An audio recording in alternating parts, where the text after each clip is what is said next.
Hey guys, and welcome to LITTLEBLACKBOOK91. We are here sitting down with Marcia from Ready to Love. Yes, it's going to be one of those enthralling, great conversations once again. And I really appreciate you guys who have been sticking out through with all the conversations we've had previously. But we're going to turn it up a little bit a notch today once again. So I'm here sitting once again with the beautiful Marcia from Ready to Love Miami Season 2. How you doing, Marcia? Hey, Kojo, how are you? I'm good, but you say hey like that again, we're gonna be in trouble. Okay, all right. The Don't misbehaviors, we gotta behave today. I gotta be my best behavior. stop. No, I'm on my best behavior today. But no, for real, how you doing? How's everything been with you on your side as well? Everything is great. I can't complain, The fans are sending Mm. some love too, so I appreciate it. Everything is good. I can't complain. Love that. Love that. Let's get into this. But before we get to some real deep conversation, I got to do some human verification. You know what I'm saying? You're looking flawless today, beautiful. But I got to make sure, you could be a robot, you could be AI, with the, technology these days. It's even more important we have these questions. Okay. My first question to you, just to make sure you're not a robot. What is your favorite meal and why? Mm, I don't have a lot of favorites, but I can narrow it down. Um, I love sushi. That's the first thing came to my mind. I absolutely love sushi. Sushi. Okay. No, Mhm. I'm a little bit of sushi. I'm not a big fan of sushi, but I hear what you're saying. Sushi. We can work with it. Cool, fantastic.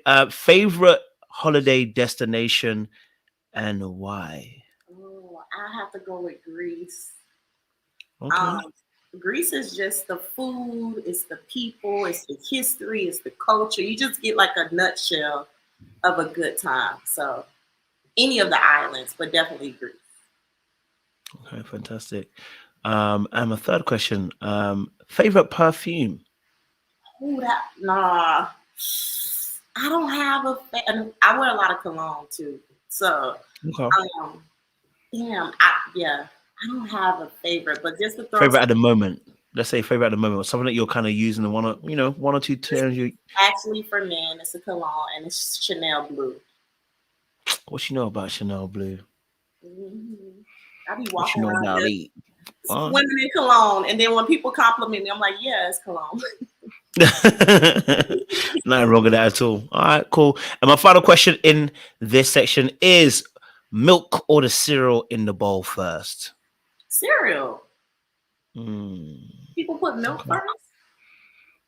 Yes, like How you gonna myself. know the ratio? I know Huh? milk. I mean We cereal. we Cereal first. we good with the milk levels. We're expertise now. You know Oh, what I'm so saying? you put milk first. Why not? Never I want heard to of see some never. I want to see some cereal float. Oh, okay. You trying to make a Mm. grand? Yeah, I mean, I never saw it done like that. So that's some of you are too comfortable drowning your cereal. That's my thing is. You know what I mean? The cereal's literally being drowned as you pouring your milk on top of that cereal. Just saying. Some of you are a little bit too comfortable. but that's the only way I know the ratio Mm, is if I put mm, the cereal first. So yeah, I'm gonna mm. go with cereal. You've gone into the deep end. That's what I'm trying to say. You know what I mean? Poor cereals having to swim. All right, cool. No worries at all. No worries. I mean, some of you put ice in your cereal, so I can't really say anything. So you're thinking about it, I know. Um, but you've passed our human verification. I believe you are a human. So let me ask this question, Marcia. Who is Marcia, and what is Marcia's story? Oh wow. That's a loaded one, but I'm just first and foremost, I'm just always been a girl's girl. I've just always been into all things women. So I love fashion, I love beauty, I love makeup, I love everything that makes a woman a woman. But something that people don't know is like I'm a deep diver. I like to consider myself, a student of life. So I know a little bit about a lot of things. I love banter. I love, meeting new people. I love travel. But definitely, I love meeting of the minds. That's why I respect your platform so much because I am a deep diver. What else? I love food. I love to cook. I was rushing cooking dinner before we got on Hmm. here. I come from a single parent household, single mom. I'm into the arts. I was a trained dancer, ballet, jazz, tap, you name it, I did it. Yeah, and I like to have fun. I don't take myself too seriously. I feel like if you feel good, when you look good, you feel good, and then you do good. So I kind of just live by that. Like even if I'm not feeling my best, I just make sure I look my best and show up, and that's all I can do. I love that. I love that. Okay. Feel good is important. So I'm with you on that. So you said obviously you're a bit of a deep diver. You know, just for anybody who might not fully understand that, when you say deep diver, what does that actually mean for you when you say deep diver? Meaning, I'm more so enticed and impressed by intellect. Mm, I like to understand why. You know, I love behavioralism. I love to know why we behave the way we do and how the world works. Since I was a little girl, I was fascinated with expressways because I was like, did they build a city first or the expressways first? Like, and how do they mm, do that? You know, so I've always been like the little kid that just was like asking the right questions, or maybe not so right, but I just always need to know. And things have to make sense mm. to me. So that's what I mean when I say deep diver. So the why question is important. So why, what, where, how, those kind of components, Need to make that's sense. what's important to you. Yes. Not important, but that intrigues me. That keeps my attention. Mm. Okay. Okay. All right. I mean, we're quite similar, so we'll return back to that. You know, what I mean, I just wanted to, give a little taste. So obviously, then, you obviously, like I said, you're into the arts as well. Give us a bit more insight into that. When you say the arts, because arts is quite a broad perspective. You know what I mean? So for you, what is arts that you're interested? Meaning I've always been a creative. So everything that I do, it comes from my two hands. So when I say Mm, the arts, I have great interest of anything artistic. If it's paintings, if it's music, production, movies, fashion, I've always kind of like had my hand in something. You know, since I was younger, I've been creating clothing for my dolls. You know, I danced, I cheered, I ran track. Like I'm very self-expressive. So to create gives me great relief. mm. And similar to you, I think for myself also as a creative, like I said, when you're creating, that's freedom, in a sense as well, a form of escapism, um, as well in the aspect when you're getting to create with two hands. So when you say obviously create with your two hands, then what would you?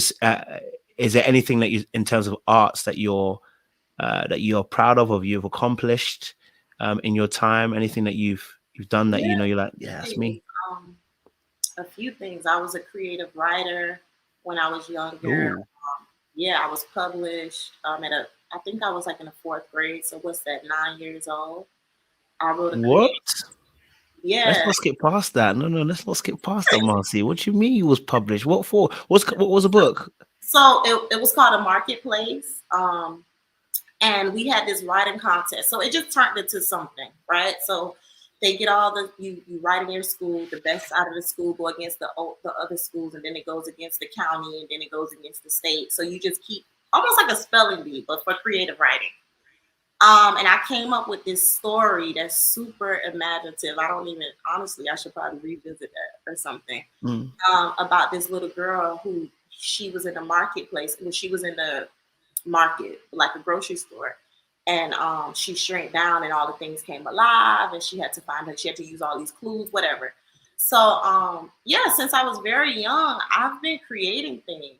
I was creating stories, I was uh creating choreography, I was dancing, you know, I was making clothing for my anybody that would let me.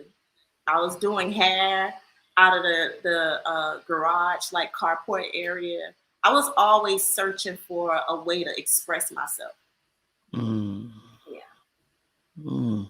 So okay, so I said like creativity is my kind of freedom.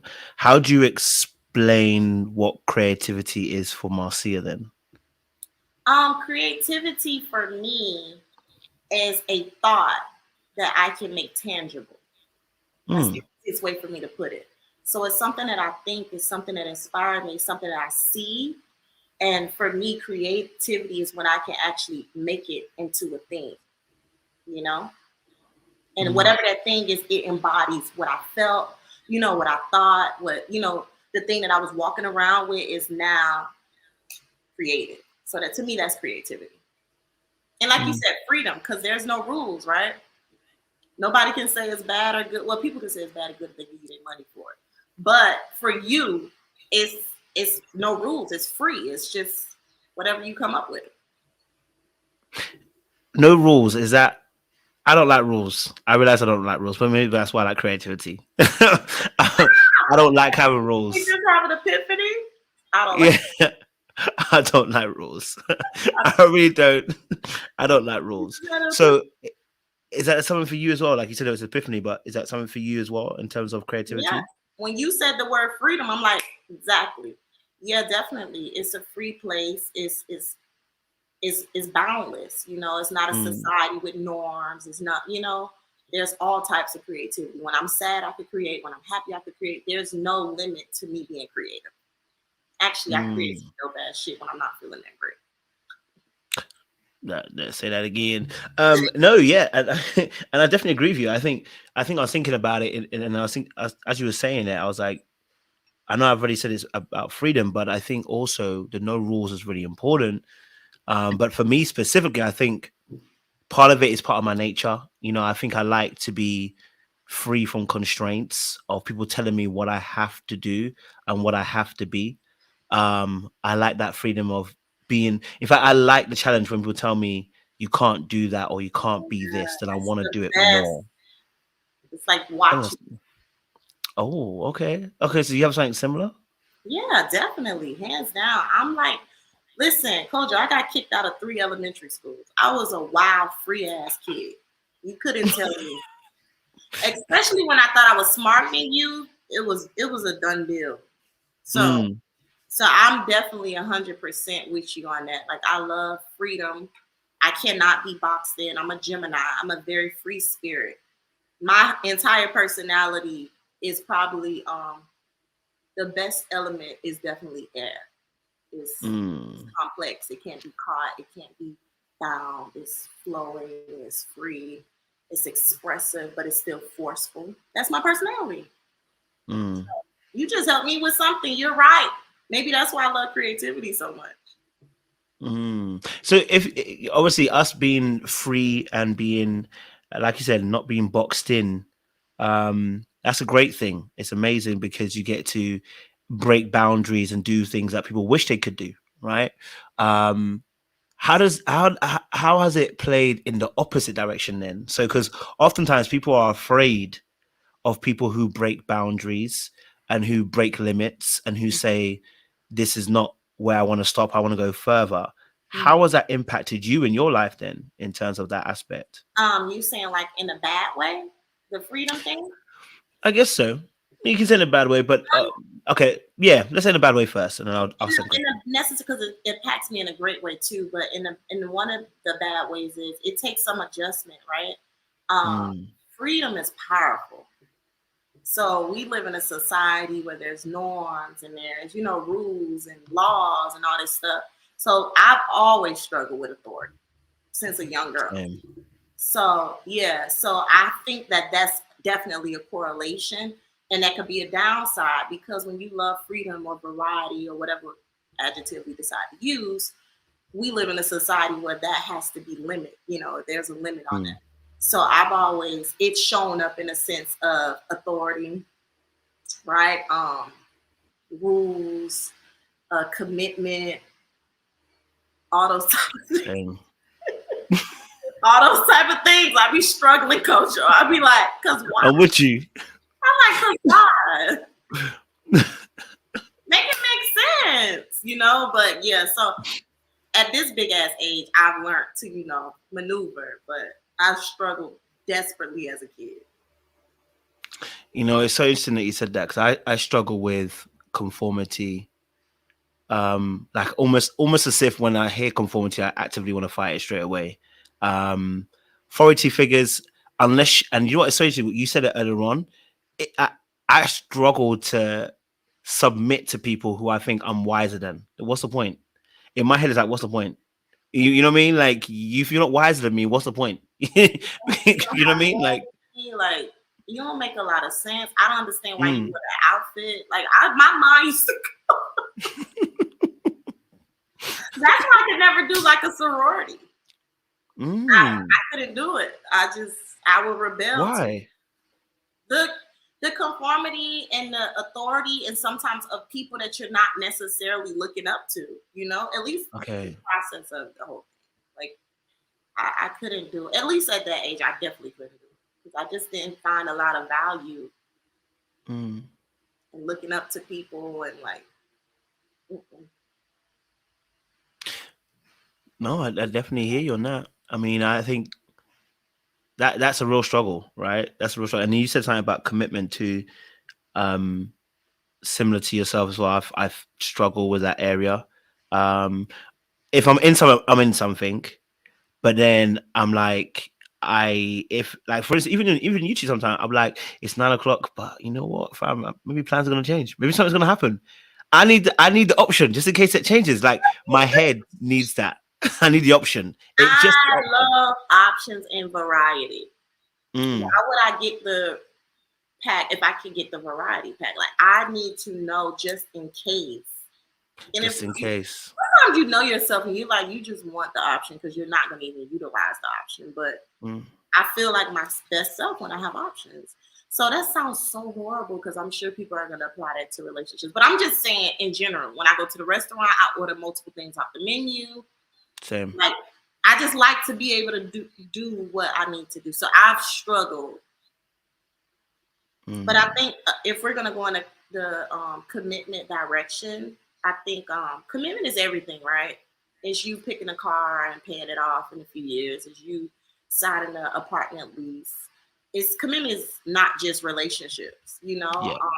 So I lean more into car leases versus car buys, you know, stuff like that. Mm, But I felt like in relationships, that's why it's so important for me to feel like you're my friend first, because it doesn't feel forceful. It doesn't feel like a relationship. It feels like we were friends and we fell in love. And that's usually how I fall in love. I can't be like, mm, and not quickly. mm. That's why I didn't do well long.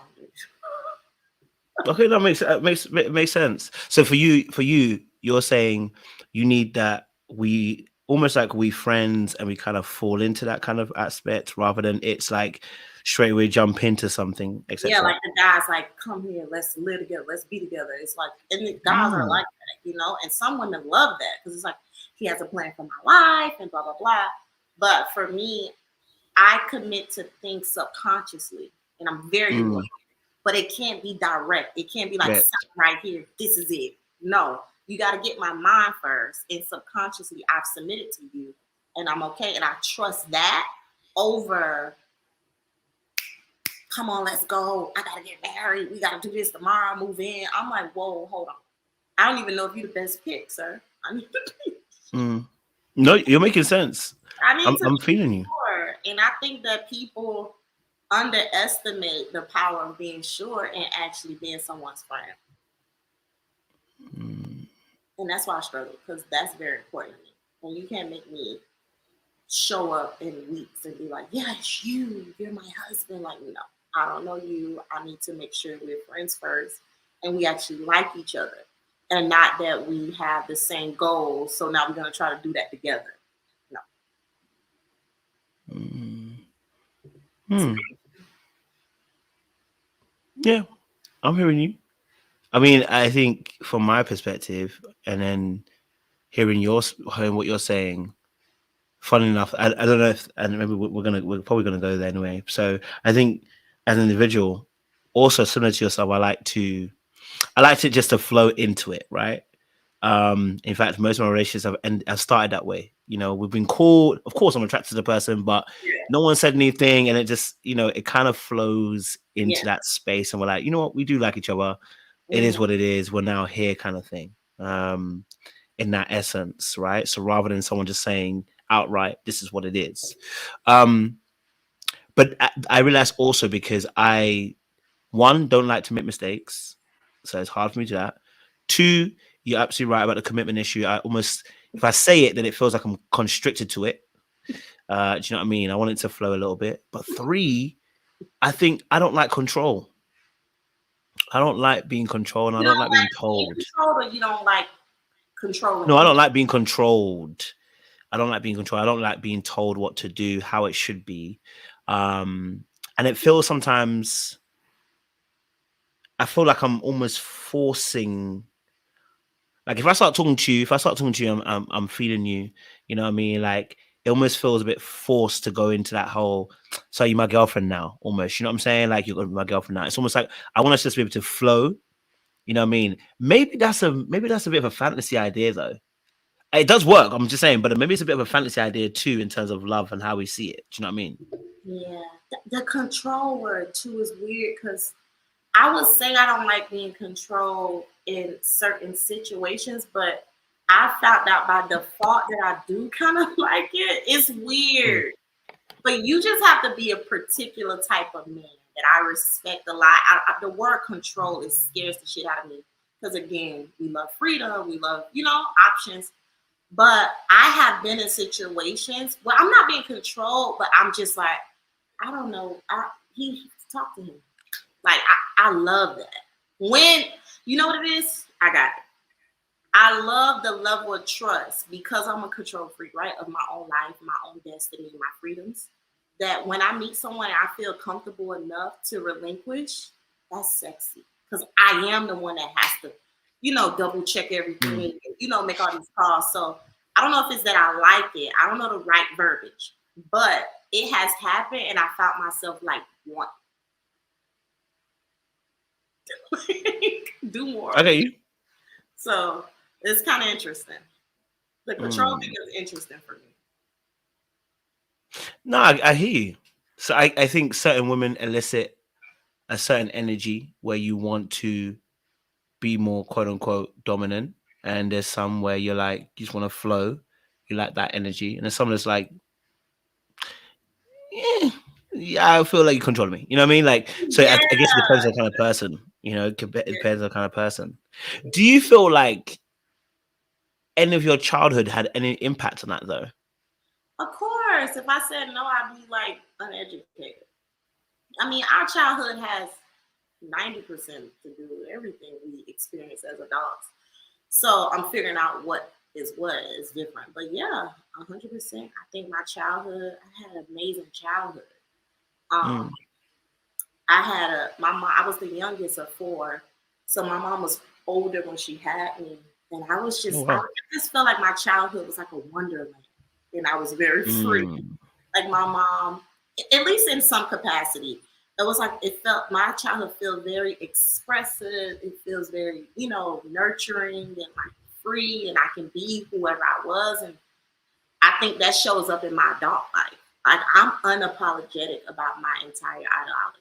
Like I don't succumb to, especially in this past process with Ready to Love, I realize I'm very different from a lot of women. And I don't feel sorry for it. And that's probably because as a kid, my mom raised me to not be sorry. Mm. She raised me to be unapologetic and like, even when I did something wrong, like own it. You did it. Like be Mm. honest and deal with what come with that, which helped me with my Yep. self-awareness and my self-reflection. And of course it wasn't perfect, but I definitely see pieces of my childhood showing up in my adult life. I'm 100% aware. Mm. So you said you're last born or firstborn? Last, I'm the baby of Last four. born. Wow. 4 girls. Oh shit show. I'm the youngest, and it's decent gaps because my mom was like a teenage mom and an old mom. So like her first kid, Mm. she was too young, and the last one she was too old. So it's a lot of gaps. Mm. So growing up, is it 4 girls? That's not easy. What's Mhm. that like? Growing up with 3 other siblings above you, and Yeah, you're the youngest. I'm the youngest, so like 2 siblings was already out the house. So my 2 oldest Mm. sisters can literally be my mom, right? So it was some Okay. perks there because they always brought me things and they mothered me in a sense. And then I had another sister that's the last one that's right over me. We grew up in the house together. And we're very different. We're very different. I think our childhoods are different totally different. But I learned so much from my sisters. Like everything that I do has manifested is what they did, but they didn't do it as a profession. So like me being a hairstylist is from my older sister. Me being into fashion, like my older sisters was like always in the mall, always like dressing up. So I was around it. So it's just kind of like the girly girl stuff. I got that from because I was always around women. Like that's kind of taught me that's my power. Again, don't be sorry about it. You know, lean in it. Your power. What do you mean by that? Like some people could make you feel bad about it, like, oh, if you're high maintenance, or if you care too much about how you look, or you know, whatever. Like somebody, and then growing up seeing beautiful women, right? I saw that it was actually powerful. That a beautiful woman can literally get what she wants. She can literally own a crowd. She could be intelligent. She could be, you know, business oriented. But when you put beauty on top, or any type of womanhood on top, bearing a child, you know, being able to do your makeup, your hair, like to me, I grew up seeing it as a like a crown, you know, like something that kind of embrace where you could go into the world and people could make you feel bad about that. Like, oh, why you care about it? People make you feel bad about anything. But I just look at it like a powerful thing. Did you encounter resistance then? You know, in terms of your, like you said, that power, coming into that power, did you encounter resistance coming into that space? Oh, yeah. You know, in high school or you think you all that, you know, those type of things. Like, you know, I wore high heels in the 9th grade. Like, you think you all that. I'm like, no, I'm a woman. This is great. You know, like I can change my hair. Like I could confuse everybody.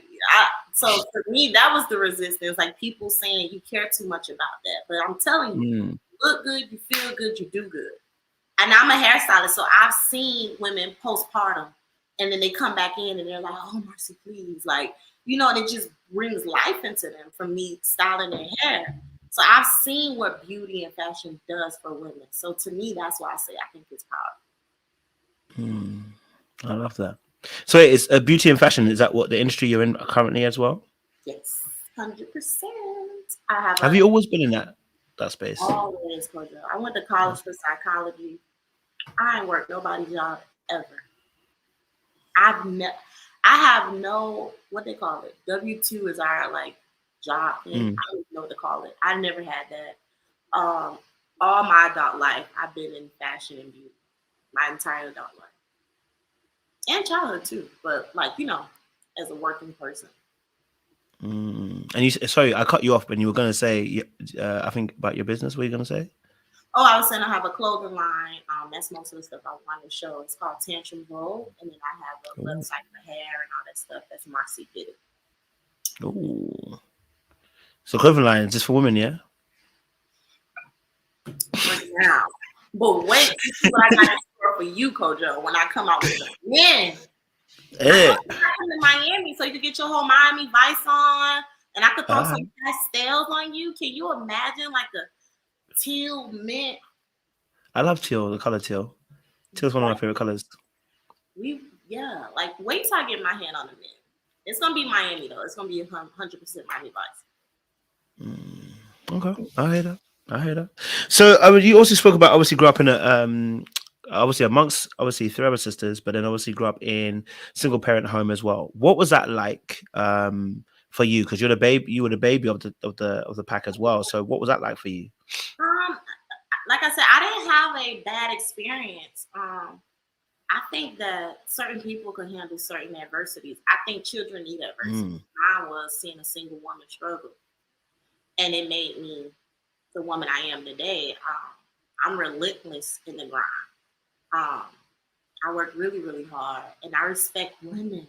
That's my thing. Like I respect women, and there's not no piece of me, like all types, all kinds, all walks of life. You know, I just respect women, and I think it's because I grew up with a single mom who made shit happen. And I know at the end of the day, like we could do it all because I saw my mom do it all. So for me, it wasn't a bad thing growing up in a single parent household. I think that adversity served me. Not having, my mom got married at some point, but it still was very single parent household. Like I never even saw the man. Like he was coming and going, working hard, and that was at some point. I probably was like 12 or something, and then she got a divorce. By the time I was like 18. So it still felt it felt the same. We just had more financial support. Honestly. No, I get that. I get that. So obviously you're a girl's girl, you're a woman's woman. Obviously, and like I said, obviously, you grew up in a pleasant kind of home in terms of mom. So how would you describe then your relationship with your mom then in terms of your interactions and stuff? Oh man. My mom is my heart. Like my mom, I think we all feel like that, right? For the most part, like that one person. Like my mom is that one person. Like she hold me to a standard, and when I make her proud, nothing else matters. It's like my mom proud, I'm good.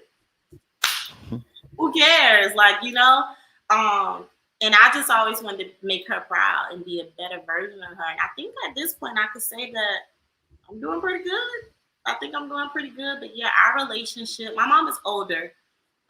She's in her 70s. I think she's 73. But she's youthful. Lord, it's so bad, Coach Joe. Like she be a happy hour.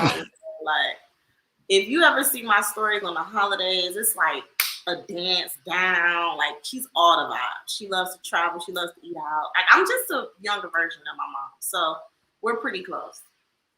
And I feel like we grew closer the older I got, because then you have a different respect for your parents. The older you get. I respect that. What's the one piece of advice that she's given you that you like has stuck up until this point? Like, that advice is like, yeah. It's some good ones. The unapologetic thing, owning my shit, even if it's bad, being able to say, yeah, that's bad. Just not forgetting your value. She's taught me, maybe subconsciously, she's taught me without just saying it directly that, I am who I am standing alone. Like, I don't need things to make me. I am who I am alone, And she's instilled in me, like, a positive image of myself, like maintaining that, knowing my value, knowing I'm the prize. Man, I'll be here all night. And then she pray harder than anybody. So I'm just a product of my mom's prayers. I tell people that all the time. She prayed for me more than I prayed for. Hey, that's how moms are, man. That's how moms are. So that's not the way. I get that,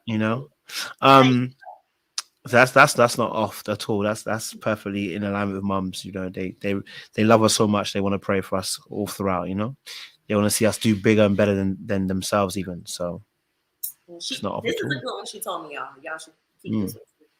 Take God with you every day, and then ask God to clear the path. Like and wherever you're going, He's already there, and take Him with you in your heart. And then it gives you a confidence and a reassurance that you're going to be okay. So that's a good one too. I like that. Every day, everywhere. It's giving Moses right there, boy. You get me?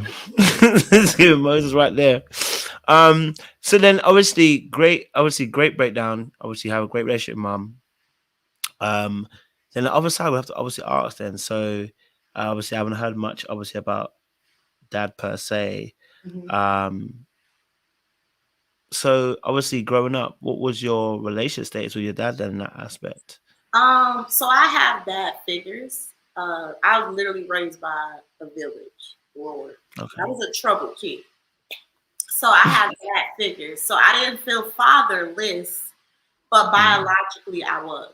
I never laid eyes on my dad. He's actually deceased. Sorry to say that. And it always seemed painful for my mom to talk about, so I just spared her. I don't ask a whole lot of questions. That's unconditional love, right?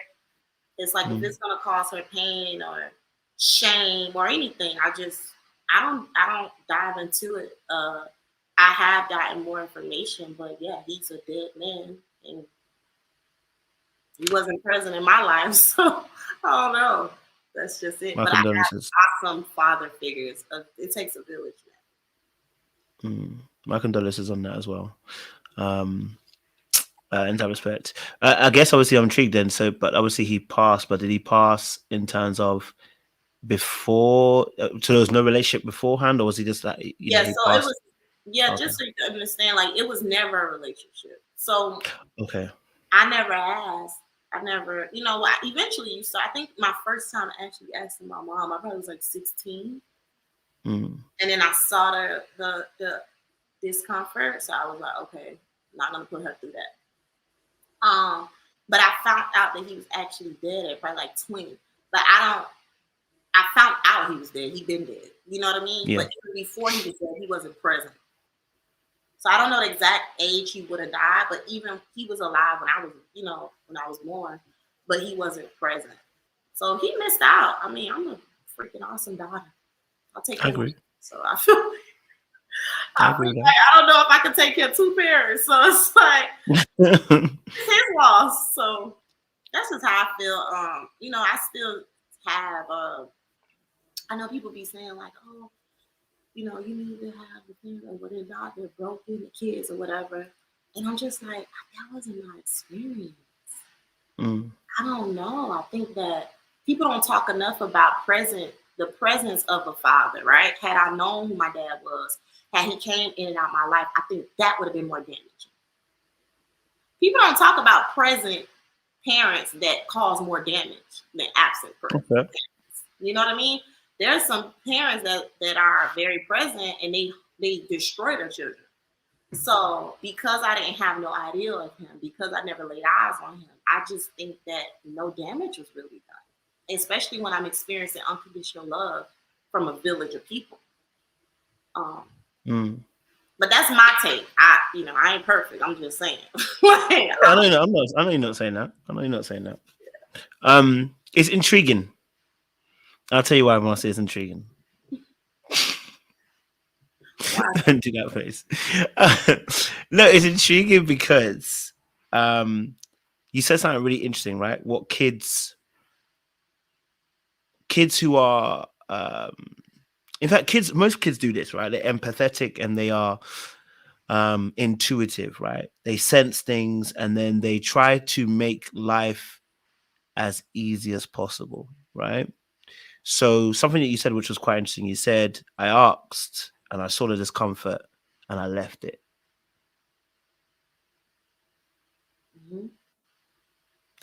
I found that intriguing because clearly the reason why you're asking is because something was leading you to ask.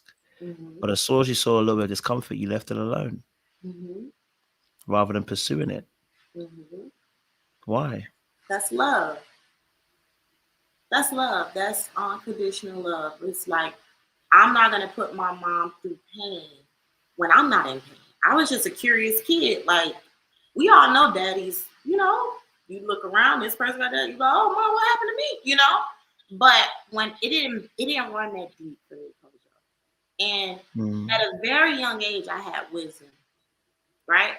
So I I was wise enough at this age to know it could be a reason she don't want to say that may be protecting me. So I'm not gonna, and I trust my mother wholeheartedly. I love her unconditionally, and I trust what I felt when I saw the discomfort. And it's like I'm gonna trust that you know what's best for me. So we just gonna do this right here. Damn, I never thought about it, but saying it out loud, that yeah, that's what it was. And to me, it's a true sign of love when you put yourself, and it's like, I don't need to hurt my mom. I don't need to bring shame to her. And I'm going to trust that she's protecting me. I thought that. It's crazy. Say it out loud. Did you eventually ask in the end? Yeah, Further? Did you inquire another further? age that stand out is at 23. But Mm. my approach was way different. My approach came with a disclaimer. It's like, listen, girl, I'm on your side, mom. If it's F him, it's F him. But we should probably talk about it. I think, I don't know, whatever. Whatever age it was, I was grown. And she gave me a little bit more. And I was right. She was trying to protect me. So, and the man was dead. So, yeah. I get you.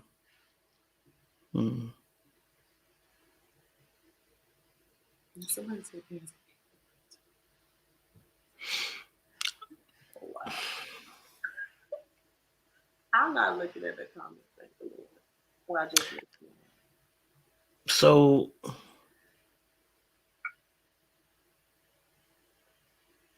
What? I find it's intriguing. Okay, it's intriguing because, and you can correct me, and I'll be happy to be corrected. Okay. Literally, I just did a live, You got Kojo probably about. tongue, y'all. Kojo loves words. I told you I'm a little, little I didn't brain. know I was gonna go this deep today, but because Marcia's brought something, so it's making me think. So, okay, so I literally did a live today. I spoke about Anthony. I spoke about Cynthia and their situation, right? Because they gave us some great information that's going to help everyone else when it comes to dating. Mm-hmm. And something that I spoke about was children needing to be protected.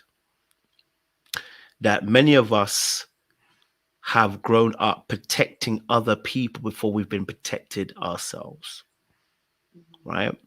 Now, you said something interesting. You're a person that is into deep thoughts. You wanna ask the how, what, when, and why, and etc. And you said something really intriguing. You said, you know, you saw the discomfort and then you kind of pulled away. You wanted to stop because that's love. And I would say I agree, but it's not the fullness of love. Mm-hmm. As a child, which you would have been at 16, although intuitively you're seeing that other person's in pain, it's also at the expense of yourself. Mm-hmm. That's how my sister felt. Mm. Two perspectives. My sister felt like that. She would get so angry, I would literally look at her like she was crazy.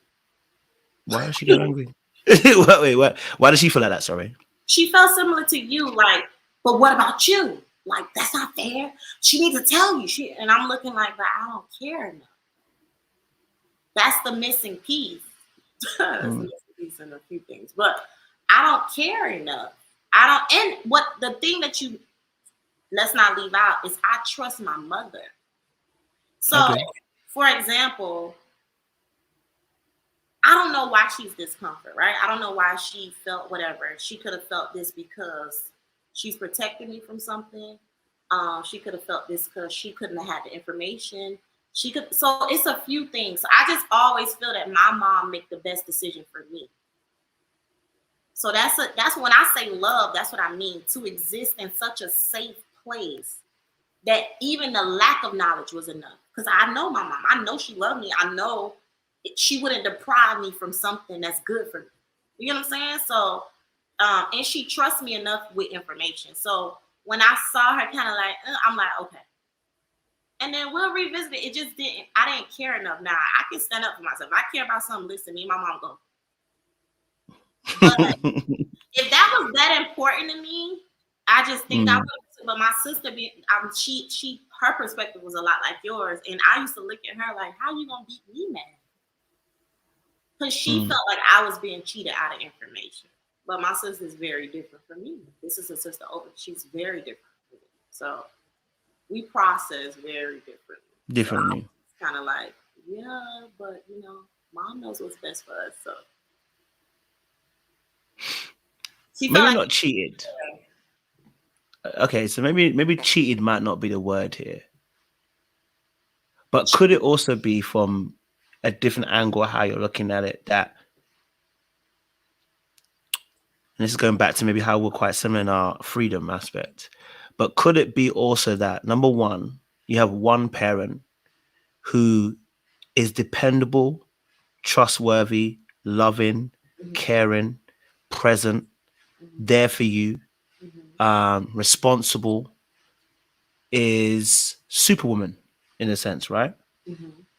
Could it be that pushing past that barrier at that time would tamper with that idea, which also would then begin to unravel the reality? Because remember, you only have one parent, not two, you have one. And that would then shatter the reality, much like many children have. Like we all have it as young men, especially. Your parents are super parents. Your dad's a superman. Then he does something, you're like, that he's a Negro like everybody else. Like he normal. You know what I mean? I don't know. No, that's very possible. Subconsciously we do things or we act certain ways and we don't know why. But that's a possible perspective that you don't want to disrupt your reality, with new information or you don't want to look at this person different. I don't think it would have changed because honestly, I found out more information later. It didn't change how I felt about my mom. That's another reason. Another thing, like I just think differently. I think I experience love differently. So yeah, I just feel like stuff don't run as deep for me as it does for other people. But certain things. No, I appreciate it. I guess I'm just trying to get a better understanding. Do you know what I mean? Because I know as having two parents and it's still not perfect. I'm affected. You know what I mean? My mom is a shit show. Like seriously, she didn't have to tell me no bad information about that man to let me know. I know. I have some leftover residue of her shit show in my personality. She wasn't. I didn't view her as perfect. I just viewed her as love. I felt like that was someone that that is someone that I can look to. And when you do love someone, you just take them for who they are, right? It's like my mom had her first kid at 16 years old. So it's just kind of like, she ain't perfect. And I think that piece was enough for me. It's like, my mom ain't perfect. And the daddy story is going to be the daddy story. Either way, I feel like I turned out great. Great. And it just it wasn't that important to me. For whatever reason, I don't know. Maybe I'm a weirdo, but it wasn't that important. No, I'm not. I don't think you're necessarily a weirdo. I do think that you put other people first, though, potentially to your detriment. You think so? Or just my mom? You think I put people? Because I haven't been that great of a friend lately. So if you tell me that's what makes you good. You say lately. Like, so tell me that. That's what you ain't call me. Great, because lately I've been a little sus. Yeah, you ain't call me. Yeah. You think because you been on this show? It's like no. I just been in the social break. That's all. That's funny. I'm like, you sure go join great. No, I think you do. I think you put people first. I think you're very understanding. And that's naturally you. You know what I mean? That's just naturally you. I think naturally you're a person that is very understanding. You try to consider all angles and all perspectives. I think you potentially are probably an empathetic person. So that definitely has guided in the way that you see the world. You know what I mean? And you said something as well about almost like your social energy or your kind of emotional battery kind of drain sometimes at points. Did you say that a minute ago? And then I'm not that great. I'm not showing up as much. Yeah. You know what that is? Because that's very similar to myself too. That is coming from a particular place. Now that's a part of the nurturing, the rearing that you've had also. Because when people are empathic, or I should say dealing with empathy a lot, they tend to cater to everyone else's situation, which is why I was trying to drive home that point to try and understand where you're coming from. They empathize where everyone's coming from, right? They see where everyone's coming from, right? Almost and that points to the detriment of themselves, because what they're seeing is, I just need to make sure everyone else is good. It's just your nature. You're a healer. That's your nature. And then I have to reset. Exactly. Then you got to set yourself. Yeah. Yes, because it's draining of you, right? So that then ends up showing also in relationships, but because again it comes down to boundaries and learning how to. I'm sure we can talk about it later on, but coming down to how do we implement our boundaries? But when we're young, that's a big thing. That's a really big thing, because you start trying to be in that space. Go for it. Established. It's getting established when you're young. So talk to me about these relationships there, these men. In fact, my first question is this. Why are you laughing, Marcia? Why are you laughing? Huh? These men, Lord. These men. Okay. All the men you left down here for us. You might have to move out of Miami. But okay, so I just want a brief description. How do you view men? What is your viewpoint of men? Damn, how honest we being? You can be as honest as you need to be, baby. This is a channel that we talk about real stuff. They gonna chew me up, and then some people gonna come be like, I feel the same way. So There are I, people. currently, because we only can speak in them now, right? Currently, my viewpoint of men are, oh shit, y'all. I'm assuming y'all. This is based off experiences. So I just feel like my current view of men are takers. Ooh. Self-satisfaction, Ooh. greed, Ooh.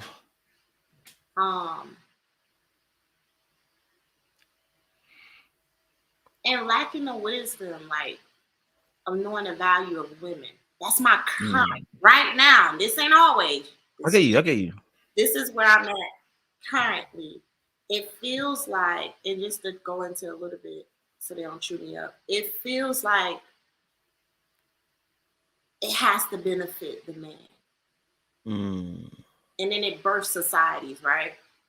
It births culture. Like everything is kind of built around his benefit. Examples. It's okay for a man to say he wants a beautiful woman, right? It's his world. Why wouldn't he want a beautiful woman? But it's not okay for a woman to say she don't want to date a bus driver. Like, you had to go there, didn't you? You had to. Go for it. I'm listening. You know, so we living in a time where men, it's just a man's world, you know, and it has to benefit him and it has to make sense for him. And it just has to keep coming back to him. And women were just giving and giving. So currently, when I think of men, and not all, I'm not an idiot. I get you. Yeah. But when you ask me, I always go off the top of my brain. So that's right now, today, yeah. I feel like it's self-motivated. It's egotistical, Lord.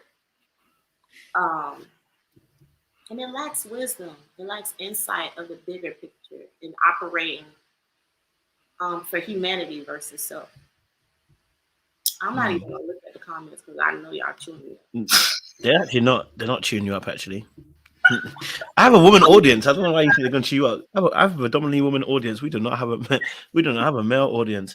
Okay, cool. So okay, it's just they're gonna be on your side. Trust me. But women are louder than men. They be like, no, but I think they can understand where you're coming from, right? When you're explaining yourself, I think they can explain where they're coming from. You know what I mean? But I love it, Lord. It's like a guilty pleasure. What am I gonna do? I can't live with them. I can't live without them. And it's some good ones out here. It's some reflective ones. It's some that has a higher purpose than self. You know, that's trying to make a change in the world. But when I think to the core, like off the top of my brain, that's what I do. That's right. I get what you're saying. So okay, let's talk about this then. So first love. My first love? Relationship wise, yeah. Relationship. Yeah. What do you want to know? Yeah. He might be on here. I don't know. What was that like? Yeah, he might be. It's time to tell him what it is. Tell his ass again. No, joke. What was it like for you? So the first time I thought I was in love, but I didn't. The second time I was like, oh, holy shit. I was spooked. My first love, it was beautiful that I would wish that on my daughter, on my unborn child. Meaning that if they have to experience a heartbreak, if they have to experience love, in that capacity, I'll be okay with it. That's how beautiful it was. I experienced love young and tender, right? So it was like your heart hasn't been broke yet. So you just jump off the cliff like, into the ocean of love, right? I feel like that's why the first cut is the deepest, because you love in a different way. And then everything after that, you kind of be like, hold on, be careful. You know, you don't really just jump. But it was a very unconditional love. It was a friendship. It was a lot of trust. and a lot of pouring into each other and literally wanting the best for each other, even when it didn't benefit the person.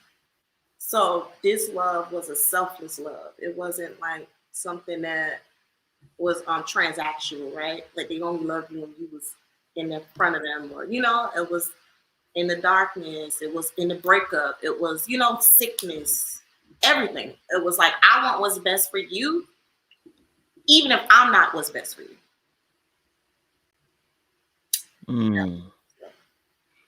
Interesting. Okay.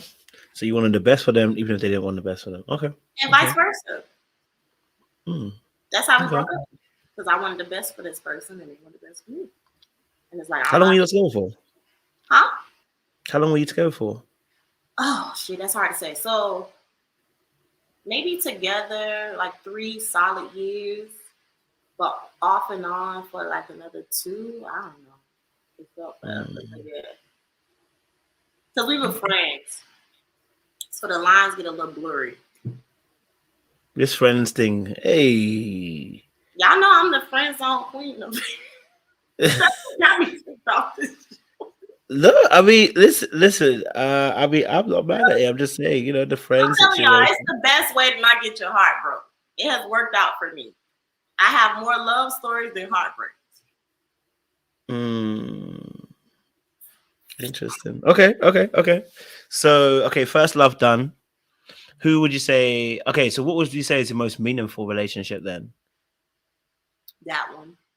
That one's most meaningful. I had another meaningful one when I learned a lot about myself and what I didn't want, and how I love, and how fucked up I am. I learned a lot in that relationship. Another relationship. It was more of a mirror, like, you ain't that great. Learn about yourself kind of thing. So that was pretty meaningful because I took a lot from that, Oh, what did you learn? Huh? What did you learn? I learned that I get bored quickly. I love freedom. And then in this moment, I wasn't considering the other person. It was just like, well, I don't want to do this, so I'm not going to do it. Or, I don't communicate where I'm at. I think you're supposed to know where I'm at, So I'm like in this emotional roller coaster Gemini shit. Nobody knows why I'm acting out. Nobody knows why I'm in isolation. Nobody knows. He doesn't know anything. And then I'll just like be upset that he don't know when I didn't communicate it. And I cheated in that relationship too. It was my first time cheating. I didn't experience a lot of remorse. And I was like, oh, my best friend was like, you're horrible. I said, shit, I am. It was such a mirror relationship. I'm like, oh my God, I'm horrible. Like, that's what I learned in that relationship. My best friend at the time, she was just like, girl. So that was my first time cheating. So obviously you learned quite a bit in that relationship, and you learned obviously, there's some things that you needed to improve on as well and stuff, which is, growth. We grow. So, we understand. We've all been there. We've all done some stupid stuff, and, the list goes on for some of us who are even older. So don't worry about it. Ain't nobody judging you on that at all. It's just kind of getting understanding from that as well. Okay. So if that be the case, obviously just before you went to Ready to Love, were you dating before you went to Ready to Love? No, I had just cut off, not just, like 3 months before Ready to Love, I cut a situationship off. Okay. The situationship guy was trying to turn it into marriage. Apparently, he was an idiot. Why? Why? Did you not want to go into a marriage situation? You just wanted to keep that situation? It was a situationship. Like, everybody knows it's a situationship, and he tried to like conquer me. Like, it was weird. And then he couldn't tell me why. Like, why do you need to? I just talked about this to one of my classmates. Like, why is it important for you to be with me? Is it because you just want to have me as a trophy, or is it because you actually love and adore me and can't live life without me? What do I bring to your life? Like, those were the questions I was asking, just to show him that this isn't that. Like, what are you talking about? Like, we don't have it. But I think for him, I was a lot of comfort, and he has a hard time. you know, being attracted to women, being comfortable around women, just, and we had all that. So for him, it was like the bar was up here, but for me, it was like to the ground. It was like, yeah, no, I don't. When you ask someone why they want to marry you, it can't be frivolous. It has to. I hear that. It can't be because of how you look or how you make them feel, right? It has to be more centered around servitude, what they want to do for you, how they want to make your dreams come true, what you bring to their life. If that's, you know, comfort, intellect, you know, value in whatever way, that would reassure me, like, okay, yeah, we might be ready. But you liking me and liking it, we have a good time, sir. It. It was like spring. So that I cut that off like 3 months. We started filming in June. I think that happened in like March. That's fair. So what took you on to Ready to Love? What? What took you on to Ready to Love? Ah, man, it happened so quick. So you know, I like freedom, so I'm adventurous, but I'm also very private. So it freaked me out a little bit. But my friend of a friend knew somebody that was looking for somebody. They mentioned me. I think they do their whole Instagram research thing. They reached out. I told them no 3 times. I told them no at that guy house too, the one I told we ain't doing a situationship, right? Because they reached out early on, and I was like, yeah, no. And then it was just like all these questions around love, and it was just getting exhausting. And I actually liked one of the casting directors. Not like him like this, but we kind of clicked. Like, he was cool as fuck. He was like, Marcia, just watch 1 season before you tell me no. So he prepared my whole package, is what they call it, which is like to pursue like all your pictures, your voice, whatever. And he was like, watch the show. So I watched the show. It was Will Packer. It's the OWN network. And there's no real drama until they see my season. It's not that bad. It's not drinks being thrown, because I wasn't about to do that. And then I was like, this might be fun.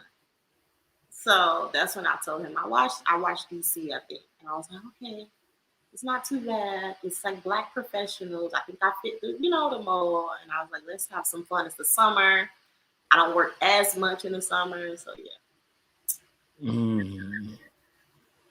So it was more of a case, you know, someone reached out to you and then you kind of considered it. Like 3 times. Yeah. 3. And then it's a shit show when you get there. All right. So then obviously you agree eventually to get on the show. Then you get to the mansion, you know, and you see, you know, a plethora of men there. Who first catches your eye? Just a catch of the eye. I was at the mixer texting my friends in the group chat. This isn't gonna work. I don't like none of these guys. It was bad. So we have breaks all day. So I was in the chat, like the group chat, like none of these guys. But again, I'm a sapiosexual, so you know verbiage is important. Once I had a conversation with Tony, that made me feel a little better. I had a conversation with Blue, that made me feel a little better. And then I confronted Anthony. That wasn't even a conversation. I just confronted him. And that made me feel a little bit better. So I would say those were things that made me feel a little bit better, but I still wasn't like so like, oh my God, you know? I made a joke to the producers. I'm like, y'all got more guys in the back? Like, is this it? Oh shit! I'm so done with you. So wait, you said you confronted Anthony. Like, so Anthony obviously, what was there a conversation? What was it? What was that? Oh, I say I confronted because it doesn't count as a conversation because we was done filming. And we had already talked to Tommy about our tops, and I heard something about this guy Anthony. I didn't even know who the fuck Anthony was. So afterwards, he was like lounging in a chair, and I'm like, "You Anthony?" He's like, "Yeah." I'm like, "We haven't talked." He's like, "No, we haven't really got a chance to talk." Blah blah blah. So that I teased him a little bit about it. He's like, "Oh, I want to talk to you, but we didn't make our rounds." I'm like, "Nigga." You had your time. 14 hours of time. So that was our joke session and then we realized that we were cool. So that was it. Okay, so obviously no one's caught your immediate eye. Okay, Mixer's not going the way it should have been going. Right, so delivering what it needed to deliver. Okay, so then obviously the days and the weeks are going on, who are you connecting with then? Days, it's literally days. Right off back, it was always Tony, Blue, and Anthony. Like off the bat, Mm, I had great conversation with Lyndon, but it felt like Lyndon was the same person as me. Like we would talk so much shit to each other, like, "Oh, they sending us home tonight. You ready? I'm ready." Like, mm, and he's a friend zoner too. Like that's his comfort. So we both kind of slipped into that, and then it was like cool. So that's why you see like him misread me, with the kiss and stuff. But yeah, I think the three off the top was Tony and Blue, at least for the mm, first week and a half. okay, all right. And so obviously, as it's developing, we saw your kind of connection. We saw a little bit. We didn't see much, but we saw a little bit of connection. We didn't see much. Like the blue conversation, it was brief. I remember I did a video about it. Because I said that I felt like you didn't care. What did You you know, say? What did you think of me? Tell me. I want to know. I said I don't think you cared. I You felt didn't like say I cared about he what wasn't exactly? bothered. He just wasn't bothered at the situation at blue. It felt like he wasn't bothered. Oh, that day. Oh, let me. Yeah. Listen, when you like someone and they say something about a damn, they could say, "Let's climb Mount Everest," Mm, you know. Um, but I do think it looked worse than what it was because we had a whole compromise conversation and how important it is to compromise and what type of fucking what is this type of trip called? Camping trip we can do that's Marcia approved that I compromise. Um, but yeah, I friend zone Blue. Yeah, why? Blue lacked depth. He didn't ask the right questions ever, Mm, and his personality was like a rock. Like it was like he just showed up. He's a nice guy, but I know a lot of nice guys that I don't know. So I just always felt like, and once he peaked the friend zone, it was kind of like it annoyed him a little bit. But I think that date isn't just what you said that I didn't care enough mm, because it was just like, yeah, no, I don't like those things. But I also lead with my flaws on dates. I like to tell people what's wrong with me, what I don't do. Like, oh, I could work on this, but I really suck with time. Or I really hate outdoors, and if that's important to you, we're gonna have to, and that was the later on in the conversation that they don't show. Like, if this is important to you, we're gonna have to meet in the middle kind of thing. mm, But yeah, I kind of friend zone him. I okay. like So he that didn't. intellect. Mm, so he didn't have the depth that you needed to make that kind of work. Yeah, he plays on. You heard me say that too about somebody at the reunion. Like they just play on the surface, right? It's just kind of Mm, like these surface questions, and it's like, what type of guy you like? Or hey, do you like to drink beer? It's like, sir, are you trying to find your wife, or are you just trying to hang out? So not no shade to his, I get you saying. I know. I know what you mean. but for me, it just wasn't enough to keep me interested. Mm, wasn't enough to hold your attention. Okay, interesting. Okay, so that happened, and then like you said, obviously you said it's interesting that you said that 'cause we blew past it, but you said you and Lyndon are quite similar. So I'm wondering why that didn't take then, if you No, two are very similar. yeah, I like the opposite. I Why? I don't know. It's to me, it's balance. I think that my cast represent a lot of similarity. Couples are very similar, and that's what Mm, that don't sustain. I think that's actually an issue with my season.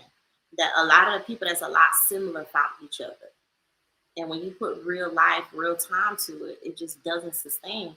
So for me, I'm attracted to more structure, um, more rigidness, more because I'm so free.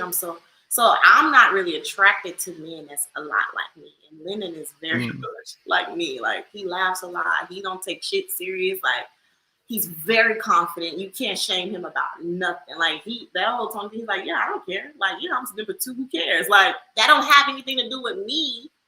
And that's how I think. Like, that got nothing to do with me. You know, I'm still gonna be me. So, but that's not something that I can sustain. You know, I need like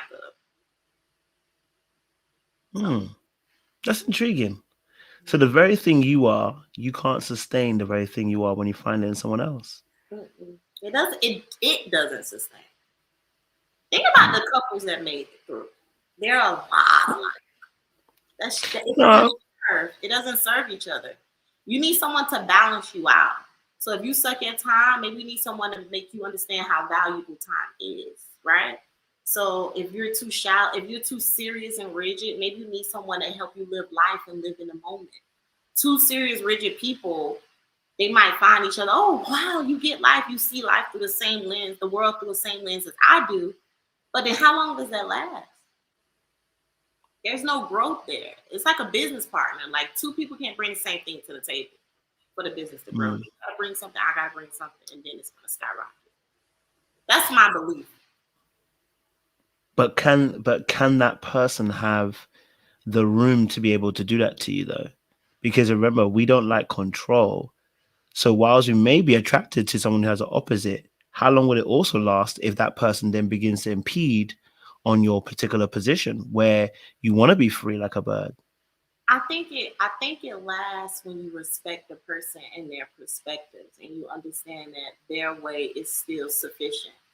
But if you meet someone who's like, you're different, you're deficient, like, you know what I mean? Like, it's not going to sustain. But if somebody walks into your life and they're very different from you and they do things differently, and you see that it's working and you kind of like, you're intrigued, right? Or you respect it, I think that it's like a good, it's sustainable. My most lasting relationships have been with, that's why nobody believed my ex was my ex on the show.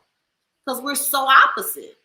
You know, so I think for me, what works for me and what I'm attracted to is men that are a little bit different in a day-to-day life I live. Okay, so then Lyndon was out the question, and then okay, so obviously we didn't get to see again much of it, but yourself and Anthony obviously had a little bit of a connection. I said a little bit, you know. How much of a connection was there though between yourself and Anthony, from your perspective? Anthony was so tricky in the process. I think we had this like initial, like once we met and like broke through, I probably talked to Anthony the most in this, because remember it's week to week. So in this week, which feel like 3 weeks, I feel like I probably talked to Anthony more than my other connections, and he would like call me out like on like not reciprocating phone calls and stuff. And he also put in my mind when we're in this process to look at who fit your lifestyle, which I'll take with me forever because it was such a good, profound advice, which is like, yeah, you might like somebody, you might be attracted to somebody, but do they fit your lifestyle? Think about your schedule, think about their schedule, think about your values, think about your day-to-day life, and do those merge? But yeah, I think I jumped off the Anthony. We probably jumped off each other both. It just kind of happened, and then we're like super friends.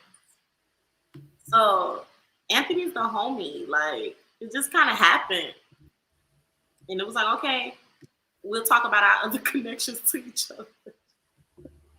Why are you making that face? I'm trying to understand where this has gone wrong. Wait, is he not opposite enough? He seems structured. He seems like he seems very ordered. I can't lie to you. He's very ordered. Yeah. For sure. So, you know, that we're already ticking one box. You know what I mean? There seems to be some type of energy between you two. Y'all friend zoned each other, which is beautiful. It's how you like it. You know, you have to start in the friend zone and make your way into that situation. You know. What are you trying to say? I'm trying to say how does this not go down? I think we're friends. I think we have a lot of respect for each other. Like a lot. No, we friends, Marcia. We are friends, not you and Anthony. But I'm saying, so why? What happened? And I've been there for him with his shit, and he's been there for me with my shit. So it's just kind of like, I don't know why y'all think, I don't know, because people keep saying, it's like when people can't see an attractive man being friends with an attractive woman. I don't know. No, I wouldn't advise it, but go on. Why not? You gotta tell me. Why not? I'm so sorry. Y'all need to stop that nonsense. That's how you fall falling some bullshit. Okay? Yeah. Because we're friends? No. When two people are attracted. No, I said attractive. Attractive. Oh, okay, cool. So you're not actually attracted. When it's two attractive people think, oh, they just can't be friends, you know? Okay. Somebody DM me some long, crazy story. I'm like, yeah, no, that's not true. Okay. No, but I mean, you still haven't answered the reason as to why you and Anthony didn't work. I get that you guys were friends. Oh, but you okay. So I feel like for me, I don't know, because it could be something for him too, but Anthony in the process was very, very, he's super laid back. And you just got to come get me.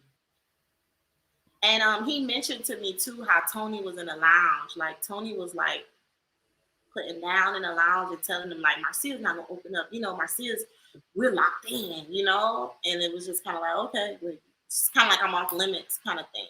And if you don't come get me, you're just gonna miss me. Like that's. Now, Marcia, I've got to hold you accountable. What the heck is going on here? You want to be friends, but you want him to come and get you at the same time too? Yeah, no. So when I say come get me, like you got to at least pursue me and say, hey, I like you, right? But then be friends? Kojo. At the minimum. Hey, I like you. Hi, you can't just be like, oh, I'm going to be her friend. I'm going to talk to her. She like me all the time. She like me enough to take my calls all the time. I'm just friends on you. So if you don't. Baby. Go on. You don't, does that not make sense? So it's like we're gonna be friends slow. We're gonna be friends slow, but you have to let me know you're interested. Y'all back me up, because Kojo making it seem like I can see some women do back you up, but the problem is this is confusing. I'm very confused. That's true. That's the truth. But Kojo, basically what I'm saying is I need to understand that you like me, right? So let's say Tony.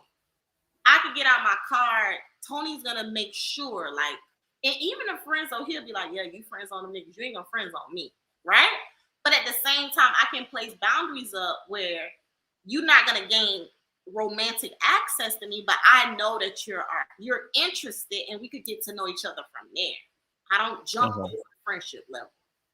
Okay. So you and I, Kojo, could be friends. But if you never say, you gotta shoot your shot as a man. Come on. If you're just gonna like try to ride the friend train, then that's what we're gonna be on, the friend train. So that's what happened in the process. And Anthony was weird to me too one time. So it was just kind of like, okay, maybe he's not having a great day. I don't know. And I never brought it up. I was just kind of like, okay, whatever. It's a fast process, y'all. So you snooze, you lose. I do agree. And I probably did something to him too. I'm not saying that it was all on me. I'm just telling you, for me, he's not that. He's very chill. He's a very chill guy. Okay, let's just put into perspective. I say I like you. Are you also letting me know that you like me? Or am I still trying to discover whether you like me or not? If in the moment I like you, I'll say I like you too. I'll be honest. Okay. Yeah. And then I'll be like, okay, I can see this. This is cute for us. But you can't jump the let's be friends. Friendship is a accessory. It's not a status. It's like, okay, we're experiencing each other as friends first. But if we both like each other, we should be able to, we're grown ass people. You should come get me. You shouldn't let somebody else say that I'm theirs and you be like, okay. Then I'm there. I don't want to jump that. Okay, so I'm gonna explain from a male perspective. I think for women this makes so much sense, but for men this is crazy. Why would I want to be boxed into the friendship zone? Then you're telling me to come and get you. I come and get you, right? All right, I come and get you, and then you're telling me what you're almost friend zoning it. So I get it. If we're talking about a romanticized friend zone where we're getting to know each other, then it's not a friend zone. It's on a friendship. It's me getting to know you, right? Right. Because friend zone But is yeah, the result of it. It's like the end thing. It's like stamp friend zone. No, you're not in the friend zone if we're getting to know each other. But you gotta at least be okay with us getting to know each other, not skipping this step. you mean go into physical? Physical, yeah, whatever. Like you It's can't in any rush of that me. kind of stuff, which Yeah, I get. you can't Yeah, that rush make that part makes sense. me. Yeah, That you makes can't sense. rush But me in my it's process. the way you're describing it. It Yeah, sounds like you're putting me into a friend zone. You know, I I mean, like you, then you put it's me an into a friend zone. ultimate thing that happens. Like after, and then they don't comply. It's like, okay, you're in a friend.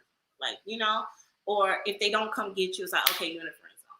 Like, so for me, that's what happened. It's like, okay, we friends, and that's fine. It's nothing wrong with that. It's just that's how it happened. Marcia, you'll be mad. I love it. I can't lie to you.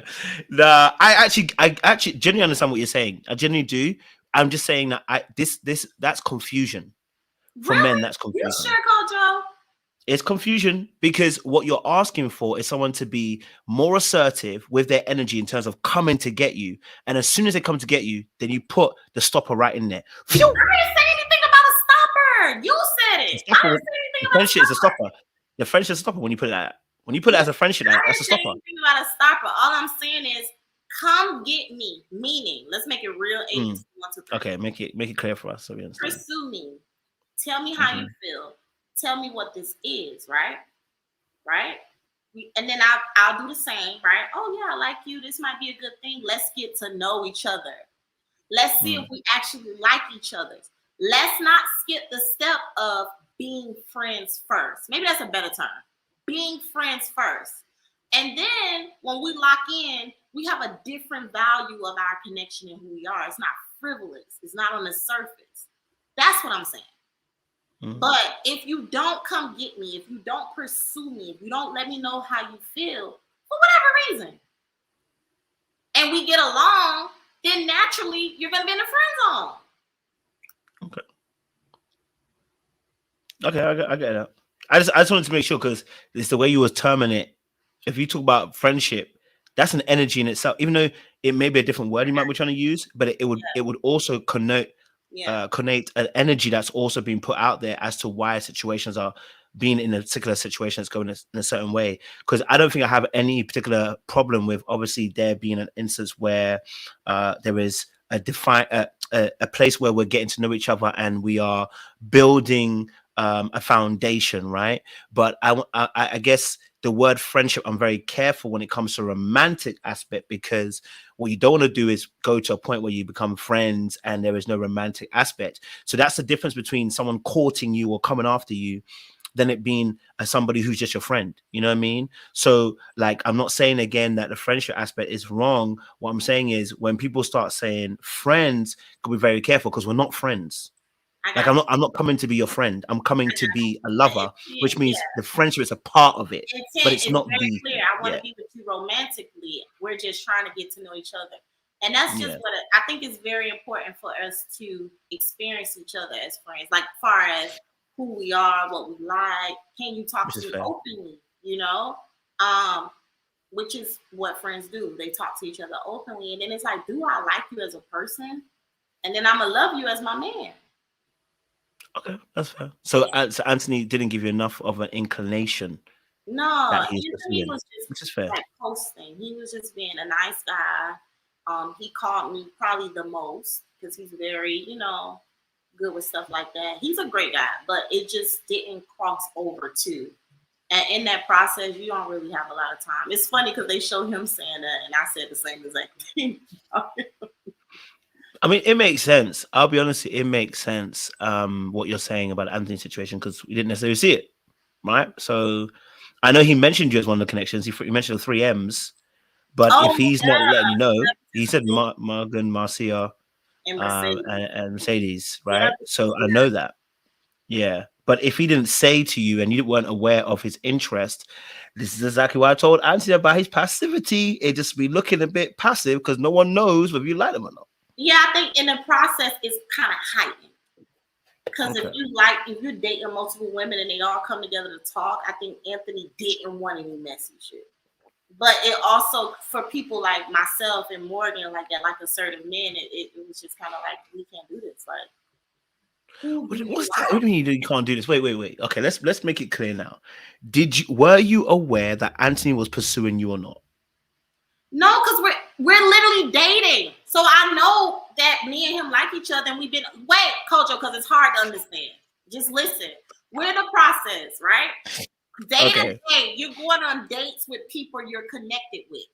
So I knew that much. I'm talking to Anthony every day. I knew that much. But I also knew Anthony would never say, "Hey, I like you." So when I said this on camera, remember? Yes, that's what I'm saying. Yeah. Hey, I'm interested in you. Hey, you're in my top even. I didn't even know I was in his top. I knew this after the show. I was like, wait.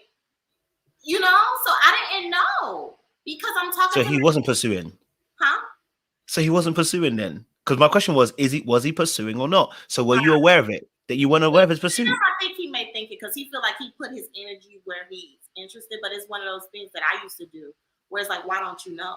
Like, I'm calling you. I'm doing this. I'm doing that. Like, why don't you know? But you have to use your words. You have to communicate. You have to freaking pursue. Like. So he wasn't pursuing? No. Not me, anyway. But I think the process. No, I mean, I get it. I think that I think Anthony had a lot of connections, so he didn't want to Maybe stop it. Marcia, stop. All right, stop. And I'll tell you, do you know why I'm telling you to stop? Because I know you now, and I know that you're going to try and understand it. There's no need to understand it. Was he pursuing or not? No, because you weren't aware of his pursuit. That's it. You weren't a pursuit. So whether he says he was interested or not makes no difference because he wasn't making it very aware that he was pursuing you. But I'm also going to say this to you. You kind of like this, we're going to fall into this situation. So you might have been entertaining it, going, I'm just waiting for the penny to drop when he's going to say it. That's why I was like, I'm telling y'all, he never said. Okay. Well, eventually, but it wasn't in the process. It wasn't like, it was just like, hey, you was in my top. It was the 3Ms with me. It was always like this because we were close. Well, we are close, but in the process, it was a shit show. Sorry. Okay. That's it's no beef. I just wanted to clarify that. Now let's keep it real. Then, obviously, situation with Tony, because Tony seemed to really, I at one point I was even confused. I wasn't sure. It sounded like Tony was choosing somebody first. It doesn't sound like. Sounds like you were a bit more than a distraction. So, but I want to be able to understand something. Okay, I want to say because I want to ask this question first, and we're going to dive into Tony. Your connection with Tony. Did Tony's interest in you cause some people not to get close to you? I was told this, yes. Okay. And Tony's very vocal. Tony makes jokes. So I was told that the way he would carry on, it was just kind of like, she's not really interested in nobody. How do you feel about that? I'm not even... I feel like we're good for y'all because if y'all let some guy walk in and say a bunch of fucking nothing, like y'all idiots. Like if you miss out on the opportunity to experience someone because of what someone else said, then his game worked. That's how I feel. It's not his fault; it's their fault. To me. I mean, listen, I like Tony. I spoke to Tony several times, but I have to also add this. In a situation like that, though, of course. What the hell do you like about Tony? Like, what do you like? I like Tony's energy. He's entertaining. I like Tony's energy. As a man, remember, I'm not pursuing him. As a man, I like his energy. Yeah, so cool. You know what I mean? Yeah, as a man, I like his energy. Yeah, he's cool. Yeah, he's a vibe. I probably could hang out with him. You know what I mean? And catch two jokes. You know what I mean? I wouldn't agree with everything he does, but I could vibe with him. You know what I mean? He's my old school kind of friend. He's my old school. No, I have a lot of old school friends who are like that. Do you know what I mean? So I recognize the energy. Do you know what I mean? And where it's coming from. So I can hang out. I can hang out with him. I wouldn't agree with everything he does, but I can hang out with him. You know what I mean? But I'm saying in this perspective, for yourself in a Tony situation. Now you said obviously, of course, the other guys wanted that you should have gone for it. But would you say that you're aware of how other men, though, can, put other men off? This is something that happened with Cynthia and James' situation. No matter how much a man may want it, remember, men's tolerance for violence is slightly different from women. And we have you know what I mean? So if someone like Tony is stamping his claim on you, it can be very difficult for other men to want to get involved if they're not ready for violence? Let me just, yeah, actually, it's so true. So, like, to this day, like, I laugh because even in the process, I got warnings. That's what I don't know what else to call them. But you know how the fans are like, what is she thinking? He's horrible. The gods feel that way, right? Not all of the gods, but I can't say, but you know, some guys would come to me and almost like, well, what do you see in him? Because you're so, you know, whatever. Like, why do you like him? Mm-hmm. So Why do you like it's him? true that somebody can kind of be off put by who you're interested in.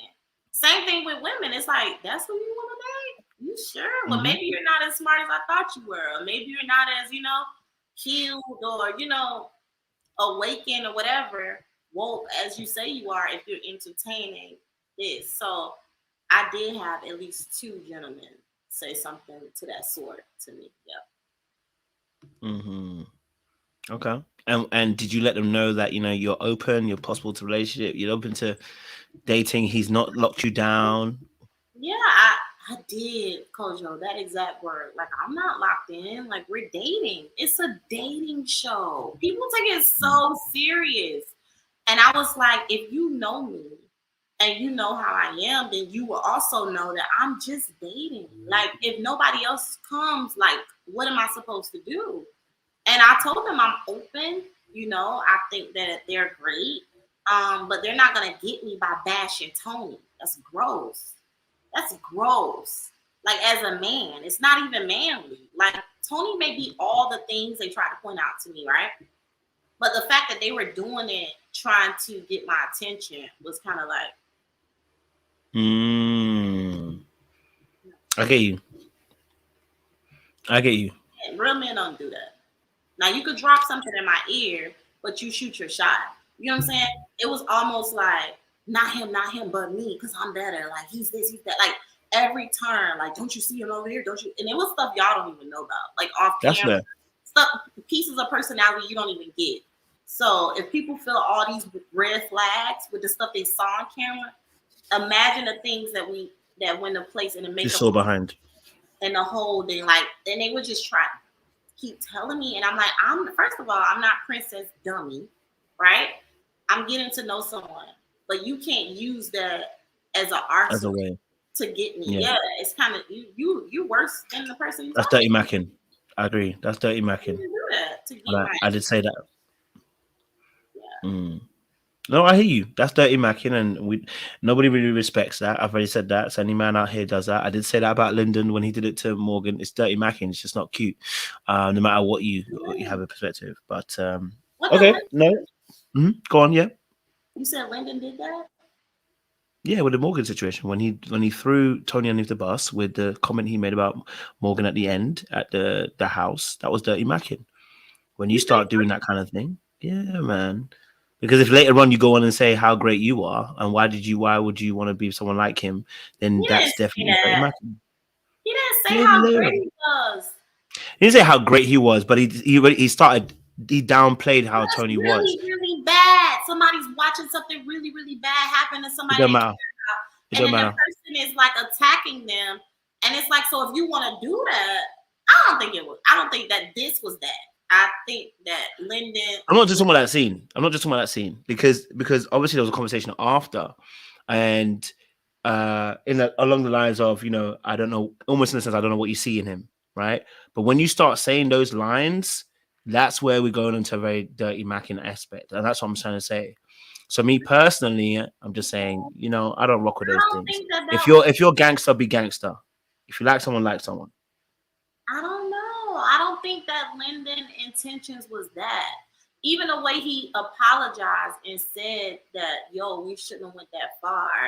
It was a dick. What he called it? Like it was an ego thing, right? Like, I don't think his intentions. I think he was fighting back. I think his back was against the wall, and I think it was convenient for Tony to use bro code then, but he hadn't used bro code before that, so it was just But convenient. it makes no difference whether his intentions were good or not. It is dirty macking on the play. You just don't do that. Like you just said, it gets you no play. It doesn't matter whether your intentions are good or not. Like you just said earlier on, When men are doing it to you, Tony was saying before, that's not as it don't make a difference, baby. It don't make no difference. I just felt Because like you don't like because Marcia, you just said it. You don't like it. The guys, some other guys were trying to do that, right? Trying to get with you while at the same time telling you about other guys. Exact same thing with Lyndon. So he was never going to get Morgan because women don't like that aspect of relationships. Because on its realist aspect, if you want me, want me. But if you try to put yourself in a comparison aspect, which is what you're describing. So what I think the mark that I'm missing, the dot that's not connected, I don't think that put Lyndon up. I don't think Lyndon said, oh, you said this to have better. Lyndon knew he was out. That's what nobody's listening. He said it. I know I'm number 2. I know she's leaning towards this. Lyndon was just fighting back. Like, if you're gonna bully me, if we're gonna do it, let's do it. But he wasn't even considering Morgan. And having because if he was, he would have consoled Morgan in that moment. You know what I'm saying? I think it was the opposite. Like, he shitted on her saying that. He humiliated her, Lyndon. He didn't make himself better to her by saying that, especially if he know Morgan, because Morgan is very ego. Her face is, it got to be clean. He dirtied her face. That didn't get him cool points with Morgan. That shut Tony down. And all that was about was Tony and Lyndon. That ain't have shit to do with Morgan. That's what I'm saying. So to me, it's no bro code. It's no, I'm trying to win the girl. It was about, I'm fighting back because you keep pushing me into this wall. And if Morgan got to take a lick in the meantime of me fighting back, it is what it is. Actually, it didn't serve him. It set him back. Because she wouldn't have liked that information to come out in front of the world, in front of everybody. And Lyndon already knew what type of weird ass shit they had going on. Like, trust me, he knew. So to me, I'm looking at it like, it's just somebody who back against the wall and they finally swing back because enough is enough. So I'm not actually talking about the exact moment when he threw Tony underneath the bus anymore. And I'm not talking about the table situation. I believe there was a conversation after that they had, and he briefly mentioned saying, woman said, not, and again, it wasn't the greatest comment. It's more of a case of like, I don't know what you necessarily see in Tony. Like, do you know what I mean? And I'm saying, listen, as much as you can do whatever you want to do, but dirty macking never gets you anywhere. Whether you're trying to fight back, whatever. I'm not talking about that table situation. That's not where he said it. It was after, right? It was after when he kind of said about how I don't necessarily what you see in Tony. And that I was like, well, then that means you're carrying that energy. So look, don't get it twisted. I've learned through experiences that these situations, you don't want to be you don't want to be that guy that says that to the girl because you don't look any better. You trying to prove that the other person's bad. She can see they're bad.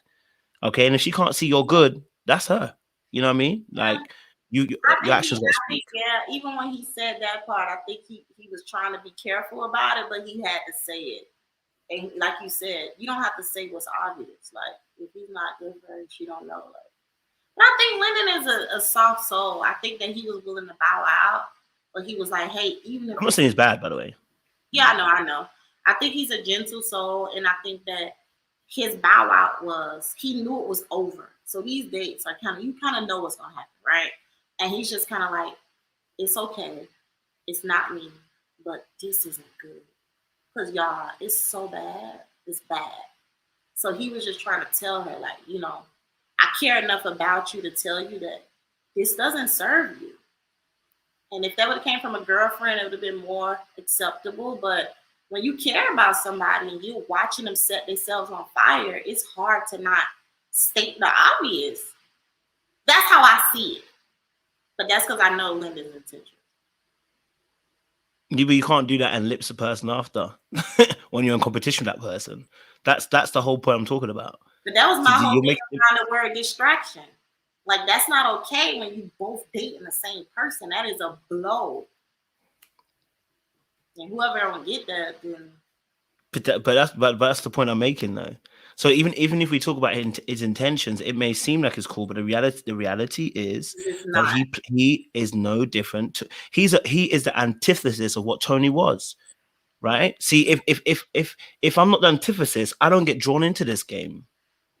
All right, I don't get drawn into this game because if I say I care about you, I don't throw you underneath the bus to win the game. You know what I'm saying? He became an antithesis of Tony. It was never about Morgan. So if you're saying that you know his intentions was not about Morgan the whole entire time. It stopped being about Morgan a long time ago. It became literally about him and about Tony, which means how are we talking about how good his intentions are when the whole thing became about his ego, just like he did for Tony? Yeah. Yeah. They're antithesis of each other. So they're no better than each other. You know what I mean? That's what I'm saying. Like, I hear what you're saying. I'm not saying that Lyndon's bad. That's what I'm not saying Tony's bad. I'm not saying Lyndon's bad. I'm not saying anybody's bad. I'm just saying behavior's behavior. Yeah. You know what I mean? I don't know what it is. Why were you defending Lyndon so much, though? Why did you understand Lyndon? See, you've been understanding people too much. You said I'm being understanding too much, you think? Yes. I just saw, not so many people, but I saw it was 50-50 as far as the table thing. Okay. And I just knew what it was. Remember, I have more information too. So I'm just kind of like, you can't call bro code. Like, you can't call Jesus when it's convenient. You know what I mean? And I told him that too, in real time. That's like literally, that's fair. Like, he's the coolest guy ever. So I just don't know if bro code counted at this moment at the table. But that's fair. I can see how to edit and everything. People are kind of like torn, but you said what you said. I get you. So, okay, your connection with Tony then, if there was a connection with Tony, because obviously Tony said there's a connection with you. He looked like there's a connection with you. No, I'm saying if it is, because he's saying there was a connection, but I want to make sure you, a connection. I would say it's not because TV don't show it. No, we had a connection. Definitely, we had a connection. I saw everything with y'all. So like, people are like, how when he's treating women like this? I did not see that. I did not experience that. I simply could not relate. As far as the player, the smooth talking, and I had my eyebrow raised, and that's why we was being friends first. But no, we had a great connection. I think they don't show it on TV. They build out, they choose from the end to the beginning. So they just collect the content and, they just choose which stories they're going to magnify. But we had great experiences. Tony and I were the cutest. Like, Tony made me blush a little. Like, he's full of compliments, though. Did the same shit with Morgan. I'm watching the episodes like, this nigga, like, but yeah, he was a complimenter. He was very chivalrous. Tony opened doors, pull out chairs, he attempts to die. He makes an attempt at least. And you guys gotta realize I'm picking from a pool of 8 men. I'm picking from a pool of 8 men. And personality-wise and energy-wise, that was the best pick in these 8 men. Not in my life. This ain't the best I can do. You know what I mean? It was just the pool that was in front of me. And we had a great time. And I think the thing that sustained Tony and our relationship was respect. Like, even though I knew he wasn't perfect and he knew he was only getting minimum out of me, he knew that. We both still respected each other. And that's why I can't relate to the monster comments. I can't relate. That's not what I experienced. And that's what I said at the reunion. Like, don't call my name because I don't know. That's why you got to be people's friend first. If you get to know people, and you don't get fucked over. Don't skip the steps, Kojo. I hear you. So Tony pursued? Oh, definitely. Tony would be like, I ain't playing this friend thing. But even after the show, he was like, yeah, no. Like, I'm not your friend. Like, I don't care what you're talking about. And yeah. Thank you. See, real goons don't be doing this friendship stuff that you're talking about. We ain't trying to be in that friend zone stuff. But that's necessary. Like, I know what you're saying. He was like, yeah, but we ain't them. And then we would have like watch parties and be like, yeah, we all watching the show, but listen. Like, you need to know that I'm not them. And he's very, very, very assertive. You like that? I do like that. Yeah, it's a good thing to feel wanted, to feel liked, to feel pursued, you know, in more than one way, right? Not just with words. Like Tony would do it multiple ways, not just with his words and stuff. And I think that's what kind of they didn't show that at the on the reunion. Him saying that, like, you know, that's what we had. That was our foundation. Was we actually like each other as people, and we respect each other. Okay. So you know, the the situation obviously between yourself and Tony, you know, y'all were having, you know, the nice little, you know, little daytime, you know, brunches, not dates. They were daytime little brunches and you know, food encounters. Why is that? So I needed Tony to not be confused about what we were Okay. doing, especially Okay. in the moment we were doing it. Mm. Tony, in the finale, actually chose this woman, right? And she didn't chose him, and it was a big blow up and all that stuff. He even in the process, like he expressed, like even when I went home, like he needed more time. He was super angry at the damn house because I wasn't there. That's why he was walking around looking like a man. So he was always expressing to me through call or text that we needed more time. Like I feel cheated, and you know my ego got in the way. He would say that the process had a way of making him be more competitive versus knowing what's good for his Mm. soul, his heart, and you know that type of stuff. So we need to clear the air first. So that's how we went on our first date, daytime date. But it was important for me for it to be daytime because he always wanted to do dinner, and it was always unplanned, right? So it wasn't even dates. It was like, where you at? I'm getting a car wash. Okay, I'm coming. Like, let's pull up and let's clear the air. Let's talk through. And then he would always ask for a dinner date. That's why I was so shocked when we was at the reunion and one of the girl Morgan thing was he doesn't make time for dates and dinners, and I'm like, look, is begging for dinner dates, like, and he's like, oh, I Mm. gotta work and I gotta tend to my kids. Remember, he said that at the reunion, and I'm sitting on the couch like, what you doing? Because you act like you got all the time in the world to go on this dinner date. But it was important for me to set up a boundary with Tony and then also keep the dialogue. Because what people don't get is we're still on a whole TV show together. We still have to show up to a reunion. We still have to keep the relationship as, you know, easy breezy as possible. So yeah, and it wasn't always alone. Like sometimes we went out and other castmates was there. Um, but most times it was just him and I. And I had a blast about it. Because Tony is fun actually. It's a little toxic. You like that, don't you? I like toxic? Fuck no. Me? No. I like people that like me. I don't do toxic. Did you see me at the reunion? I'm like, bitch, you got it. You crazy as hell. I know for women, Huh? yes, but I'm talking about the men. Me too. I disengage. I do Mm. not like toxic. I like men that like me. Just so people can understand. Tony likes me. Tony was very clear on his attraction to me. Tony was very his pursuit. Like Tony was, you don't like to wash your car? I know somebody that could come to your house and do it. Like he was very assertive. So the Mm. toxic is why he didn't have access to me. Tony don't know where the fuck I live. I don't know where he lives. Like we ain't going on a dinner date. If I liked him, we'll be shooting shit. Trust me. If I liked him. If I like toxic. But I like men that like me. Okay. Don't do toxic, Kojo. I got shit to lose. Okay. Time So to okay. So all right. So we don't like toxic. Okay. But we like a man that likes us. Okay.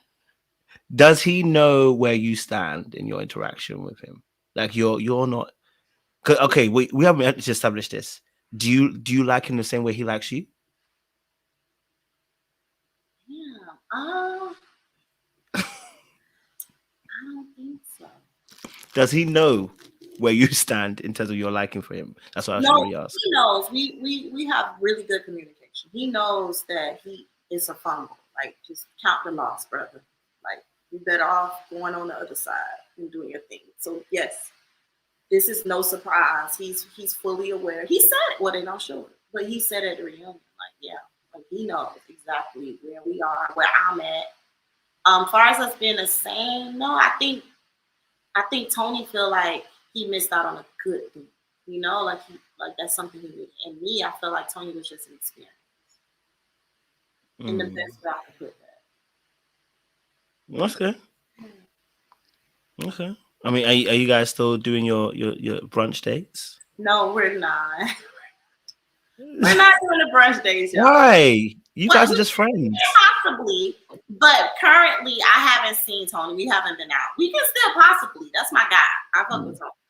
And but no, we haven't been on any dates or hanging out any time because people have made this a thing. So, but I do love pina coladas, and he would say, wait, why are you guys no longer, going on any more brunch dates? You guys are friends. I don't know. I think Tony's moving a little Tony-ish. I think maybe people aren't okay with him. I mean, they see that we're friends and we're close, and, So I don't really know, but I do not want to lead him on. So wherever he's at and wherever I'm at, I've communicated. So I think after a while, people get tired. Okay. So he realized he realized the pursuit had no rewards, and maybe that's why he's back. Boundaries in place, they'll get tired. Okay. I'm not vexed at it. I'm not vexed at it at all. I hear you on that. Okay. So why do you think that you and Tony managed to at least survive so long on the show in terms of like and I'm talking about in terms of your connection, because obviously Tony has his own, his own ish that he deals with. Like you said, people came to you and told you about how he behaves. What is it that aside obviously him being assertive, aside the fact that he like you, why someone might say why entertain him for as long as you did, even if it's a friendship? But it's not long. It's less than a month, y'all. It's it's a short time, and then I'm expressing, and then this is how I know I trip people up a little bit. So it's a short time where I'm actually entertaining him, which is literally on the show. That's it. Okay. Which is less than 5 weeks, right? Because I went home week 5. And then outside of the show, we're still cool. Like the show do something weird to you where you're like in this incubator and you really fuck with people that you bond with. And I bonded with Tony, I bonded with Ant, I bonded with Dre, I bonded with Mercedes. So if they hit me up and they're like, oh, we doing brunch, or oh, come on, I'm going because I don't necessarily hate this person. Okay. But I'm still actively communicating. This shit is dead. Like, nah. And I'm calling you out on your shit. Like, why would you say that to that girl? Like, why you moving like that? What you doing? You got kids and shit at home. Like, I'm not hanging out with him. I'm not an option. Like, people assuming, like, I'm waiting around. Tony, I edited it. When I went home, the week I went home, it was like, yeah, no. When I saw that Nair in the hair shit and how he responded to that, it told me everything I needed to know. And I'm just dating. I'm not in a relationship. I'm not saying I'm going to run off with you. I'm just getting to know somebody, and it happened to be on TV. But once I had all my red flags in collection like a bow, I was like, yeah, I'm going to head out. We cool, but I'm going to head out. So, and I saw somebody say this, like at the reunion, I think everybody was taken back about how cozy and stuff. First of all, Tony came to me. Tony put his arm around me. I don't know how this is my issue. But we did have a connection. So I don't know if I was supposed to be like, because him and Morgan are beefing like that. Again, that's not my experience. We had a connection. We had a very warm, nurturing, healthy connection. And that's why I own and don't fucking show it. because they don't tend to show those type of connections, you know. We didn't speak about our other connections. So when people would see us in like physically, that's how we were. We were, hey, you know. And he's putting his arm around me. Exactly what was I supposed to do? Like go like this? I don't know. He's checking on me. He's asking me if I'm okay. He's bringing me coffee. I don't know why they want me to hate him when he didn't mistreat me or disrespect me. And I'm witnessing everything for the first time, just like y'all. I'm at the reunion. I didn't see all that shit that went on backstage. I didn't see none of that. You know what I mean? I'm just sitting around freezing, asking for coffee. So I know they're not gonna get the whole thing. I'll just be like, whatever. But I hang out. I'm cool with Tony. I don't think that. And did you guys hang out after the reunion? One-to-one? No, but we've seen each other watch parties. Okay. Which was shit. That's fair. But shit shows. But we've seen we're passing the watch. Oh wait, when you say watch parties, what are they? People's watch parties or like the cast watch parties? So we have a lot of we had a lot of watch parties in Miami, hosting like at restaurants, clubs, lounges. We had one at Ant House, so we was around each other. Yeah. Oh, okay. But actual dates, I don't think we were not dating, but like hanging out outside of that. No. So you said obviously there was a show. What does that mean? I said it was a shit show. Oh, the watch parties? Because people would be in their feelings and the not connections, but like everybody's in the same room. So it's very interesting.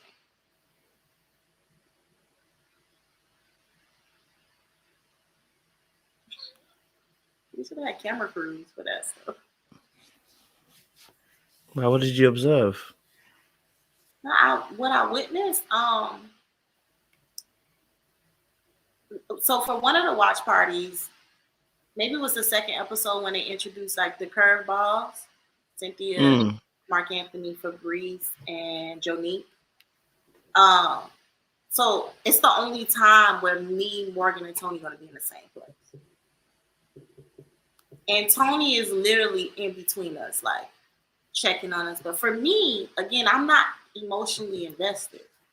So imagine me, I'm just like, hey, everybody, we having a blast, which we always do. And we ended up getting locked outside the actual event, the lounge together. Tony and I. They locked the doors because it was closing or whatever. We couldn't get back in. Tony phone dead, my phone inside with Mercedes. And it was bad. Because like, what were y'all doing outside? Like, and they're like, bitch, I'm locked outside with a crazy man. I'm just trying to get inside. Like, so it was always interesting at watch parties because, and I say this freely, like me and Morgan don't hate each other. We got along very well. I think Morgan fell for Tony, and that's when shit got real for her. And then I'm just this free-spirited person that's not that invested. It frustrates her. I mean, obviously, and this is probably the last one I'm going to ask because obviously we're coming almost out of time now. So, but obviously that everyone saw the reunion. And obviously the situation between yourself and Morgan, which you were just touching on just a minute ago as well. That tense scene where Morgan, kind of says you're a distraction,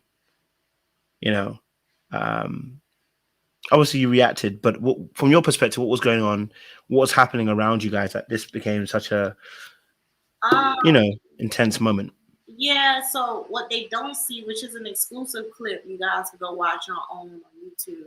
What they don't see is my segment, which is right before this, right? And in the segment, of course, Tommy's going to shoot over to Tony and be like, hey, had Marcia been more open and intentional, do you think things would have been different? And he answers, absolutely. Meaning, had she given me a little bit more, her and I would have been in a totally different place. That don't work working well, right? And then on top of that, he says, he takes a shot where he's like, Marcia and I have something that Morgan and I didn't have, which was friendship and foundation. Like I can confide in her, I could trust her. It's a different. He, you know, he romanticized or whatever. And I even felt my heart drop for her, right? Because I'm like, you know, because I know how she feels. And even though she didn't choose Tony at the decision day, it still felt like this is her possession, right? So right after he says all that, and he, you know, he says all these great things about me as a woman and how he respects me and all this stuff, it cuts to the house. We're in the same seating, everything. And I just don't do disrespect. And I felt like, to me, distraction, especially when you're dating the same man, everybody that went over their head, like, a distraction is someone that takes your focus off something you're supposed to be focused on. And this is what she does. It's kind of like a passive aggressiveness. And I much rather her said, you know, Marcy was there, and I'm tired of my name being called at this point. It's crazy. But if Marcy was there, he would have 2 connections. But to be like, it's a distraction, I simply said, well, I'm not a distraction, meaning carry on with your story and your delusion, but I'm not a distraction because I have taken myself off the table from this man. I'm not interested. I don't want it. Like, I'm not a distraction if I don't want the single thing you're speaking of. You're making me a pillar in your love story when I don't have to be. You're mentioning me at the house, and you hear Tony say, here you go seeing Marcia again. You know what I mean? It's just getting a little to be a bit much. And again, I have no issue with Morgan. I just simply said, hey, I'm not a distraction. Because it's disrespectful. Imagine somebody, Kojo, y'all both interested in the same girl, and the guy say, yeah, because Kojo over here, he's a distraction. Is that not passive aggressive? Is that not devaluing you and demeaning to who you are as a man? And that came quickly after my segment where Tony spoke highly and said, had I given him more, that we would have been a whole different story. So I think that's where things took off, but I decided to operate as my highest self. It was hard as hell. It was very hard. But when I saw it start escalating, I was just kind of like, nah, I'm not about to be a pig in the mud. Like, especially by I'm saying I do not want. Like, what are we talking about? I'm not a factor. I do not desire to be. So. No, I get that. I definitely understand that.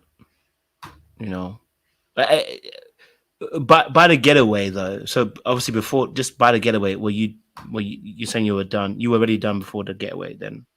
Yeah. So the getaway seemed weird because I went home 2 days before the getaway. So I know the episodes make it seem further. So 2 days, yeah. They went to the getaway Friday. I think I went home Wednesday night. So Tony was super upset. He was not aware that I was going home because we don't know who's going home. Production ultimately, you know the whole story, whatever. They ultimately make the decision. So I gave Tony the best pep talk. Lord, the best pep talk I could possibly give him going into the house because he was upset. And I told him, listen, it's a process. That's it. Don't overthink it. See your connections through. That's all you can do. Right?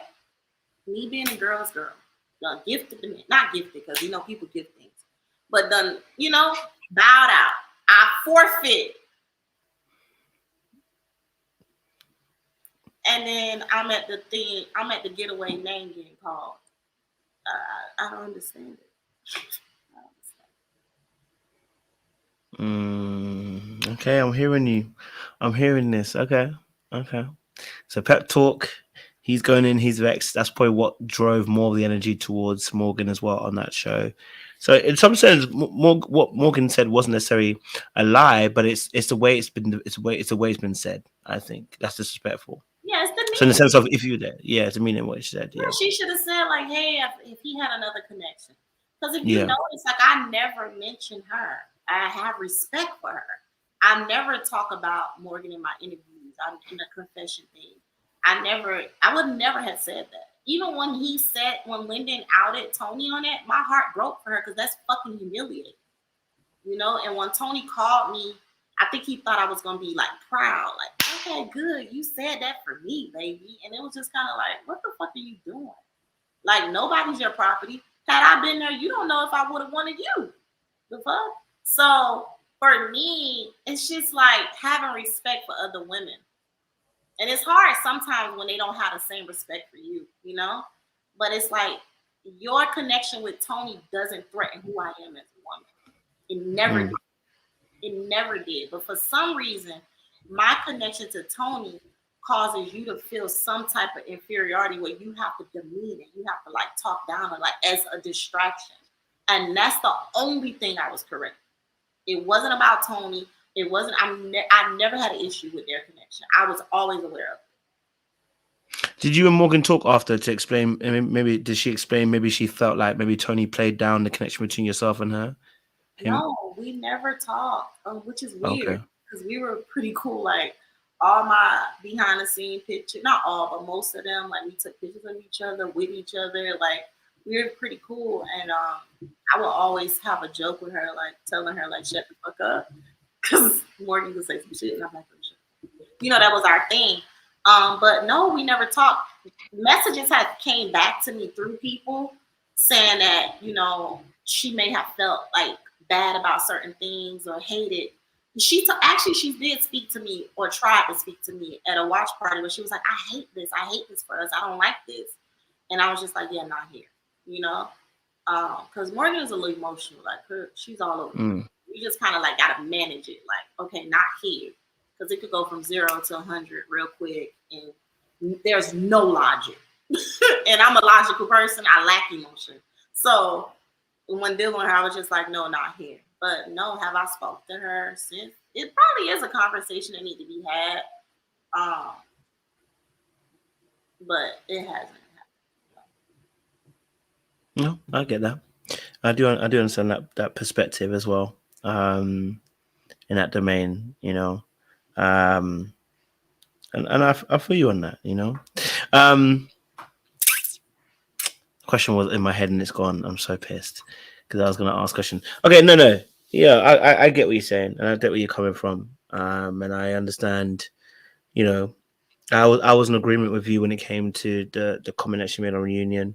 I think it was tacky, you know, and it showed some insecurity as well. Yeah, you know? that's what I was gonna say. I feel like some stuff is rooted in, and I think, I mean, just to kind of say a philosophy I have in mind, Kojo, I think that's why it's so important to choose your partners wisely.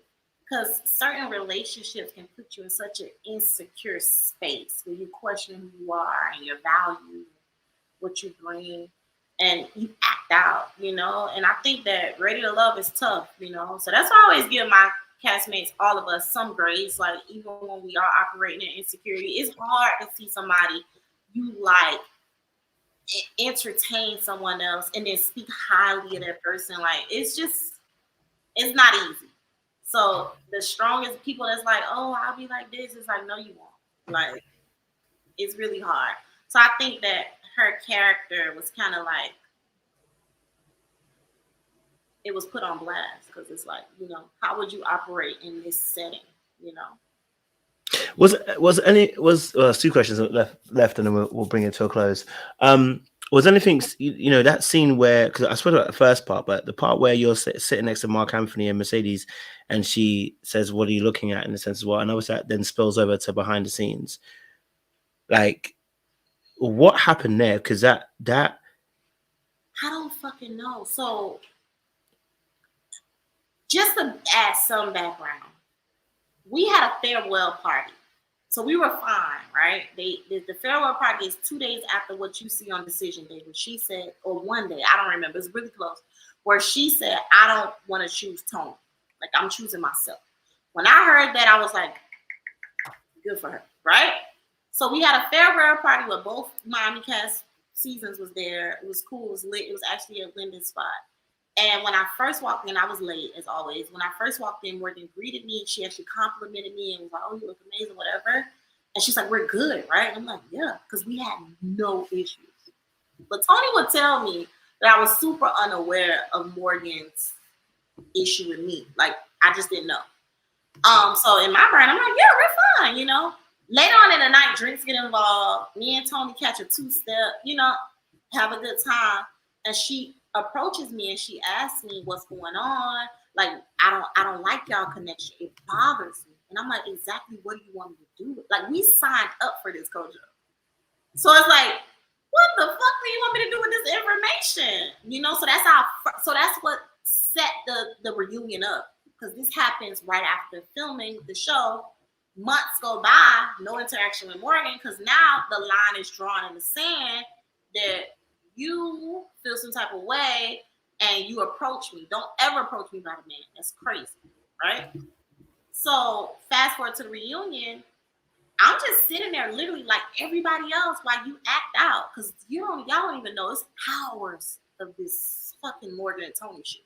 So I'm literally just sitting there. Look at my face shoes. I'm blank. I feel nothing. And she's like, so what do you think, Marcy? You're looking. And I'm like, well, everybody's looking at you. You're acting like a clown. Like, we're all looking at you. And then she's like, well, you think I would make this up? And I'm like, I don't know. I cannot relate. This is your story. What is your fixation on me? Why do you find a way back to me every time? So that's the beginning of the passive aggressive. Because passively she said, what do you think, Marcy? And then aggressively she said, you looking at me. You get it? It's like, what the fuck? I think I said that. I don't know what the fuck is going on. You know? So I was taken back, y'all. Lord, it took everything in me to not be Miami 305 Dade County and just be like, okay, this is a crazy situation. Let me just not be a pig too. Because if not, they're going to think we're both crazy over Tony. And, you know, so I had to just kind of like try to stay afloat with the disrespect. It was really hard. Now it's mad in the dunya out here. When did you, and this is a final question now, when did you, Tony said he let you know about the situation with Natasha. So did you find out at the same time as Morgan, or did you just let you know? Was it like just a confession? I don't know. I think based off the timeline of how the show happened and when I was told. So I got sent home the last week of filming, which is probably like 3 episodes in a week or something like that. So when Morgan approached Tony about Natasha on camera, she called her those names and stuff. I had just got a call. I got a call from production first and then Tony. And Tony's concern was, I don't want you to be in the dark at the reunion. Like, he was like, oh, she's saying she's gonna blow this up. And I was like, well, what all happened? And he, you know, he didn't want to say, but he ended up telling me. And then I was like, oh shit. And then, wait, this is before you guys shot the reunion. Yeah, so a timeline. Remember, we filmed the show last summer. So the last week of filming, I'm home. I'm home the last week. So I got a call from production about Natasha. And then the same day I got a call from Tony saying, listen, this is what's going on. Let me just give, but the reunion isn't until 4 months later. Of course. So he's just telling me like, hey, this might happen. This might go down, but this is what went on with me and Natasha. I was like, you was dating her? He was like, yes. He was honest. He told me everything. But again, I done bowed out, so I'm not invested. I'm like, oh, this is crazy. I'm just like y'all, blown away. And then I get a call a few days later, Tony telling me that Morgan brought it up on camera, and he was annoyed. Because this is still behind the scene. You guys didn't have to know this, right? Of course. So he told me all that, and then a few days later, he was like, can you believe Morgan brought it up on camera? And I said, what did she say? And then he told me everything she said and how bad it was, and he thought it was disrespectful. He did say he thought it was disrespectful to Natasha, that she don't deserve that, you know? And it would have never came out had she not brought it up on camera. But that's what producers do. They love the people that's not ashamed to bring certain shit up. They feed you information, and they know you're gonna terrorize you. So why production calling you? That's what the fuck I said. So production was like, oh, hey, she's so, like she's so worked up and we just wanted you to know. And do you have anything to say? So production are just orchestrated as a drama. So they want to know what storyline can we formulate and how bad is it going to be. So they was probably expecting me to be like, what the fuck? And I was just like, I hope she had a good time. That's her business. And they would go as far as being like, well, we told Morgan and she said this. So what do you say? Like, And I just told her, oh, well, that's fine. Like, I think I even went as far as saying like, oh, that's not news to me or something like that to just get off the phone. But yeah, no, Tony was very, very, very upset about that coming out on camera. So wait, just so we can get clarity. So did Tony know that this was going to come out on camera? Because why production? This is mad confusing. Production come out and calling you, but okay. So is he saying that Morgan just brought it up? He said what? Is he saying that Morgan just brought it up on camera, like no. randomly? No. He's telling me that him and Morgan talked about it just like him and I, right? Off camera, no cameras. Hey, I've been fucking Natasha. I've been doing this, whatever. Yeah.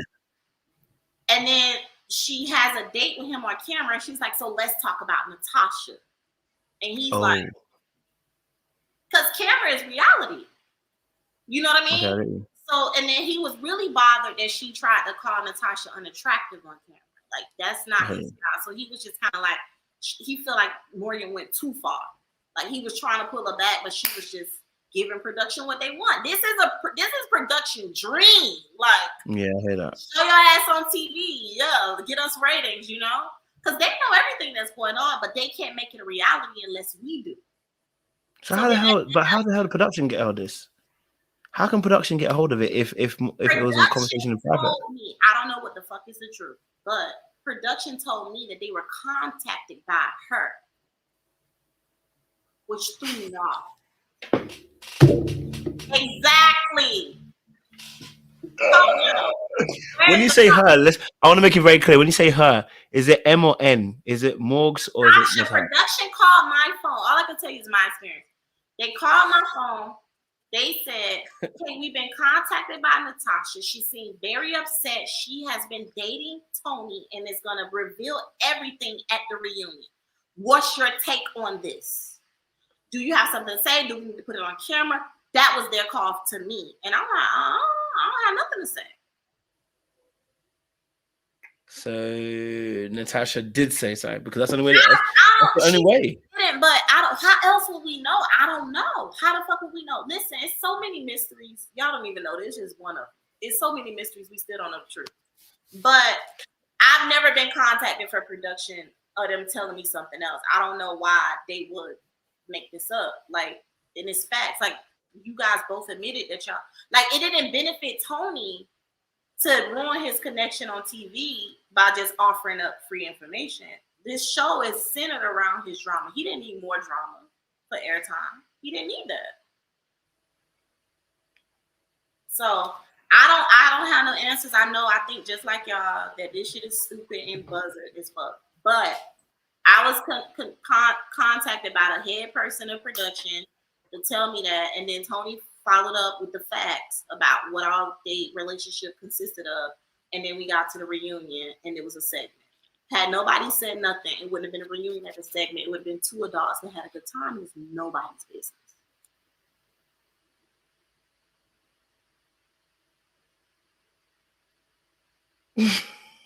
I don't know, y'all.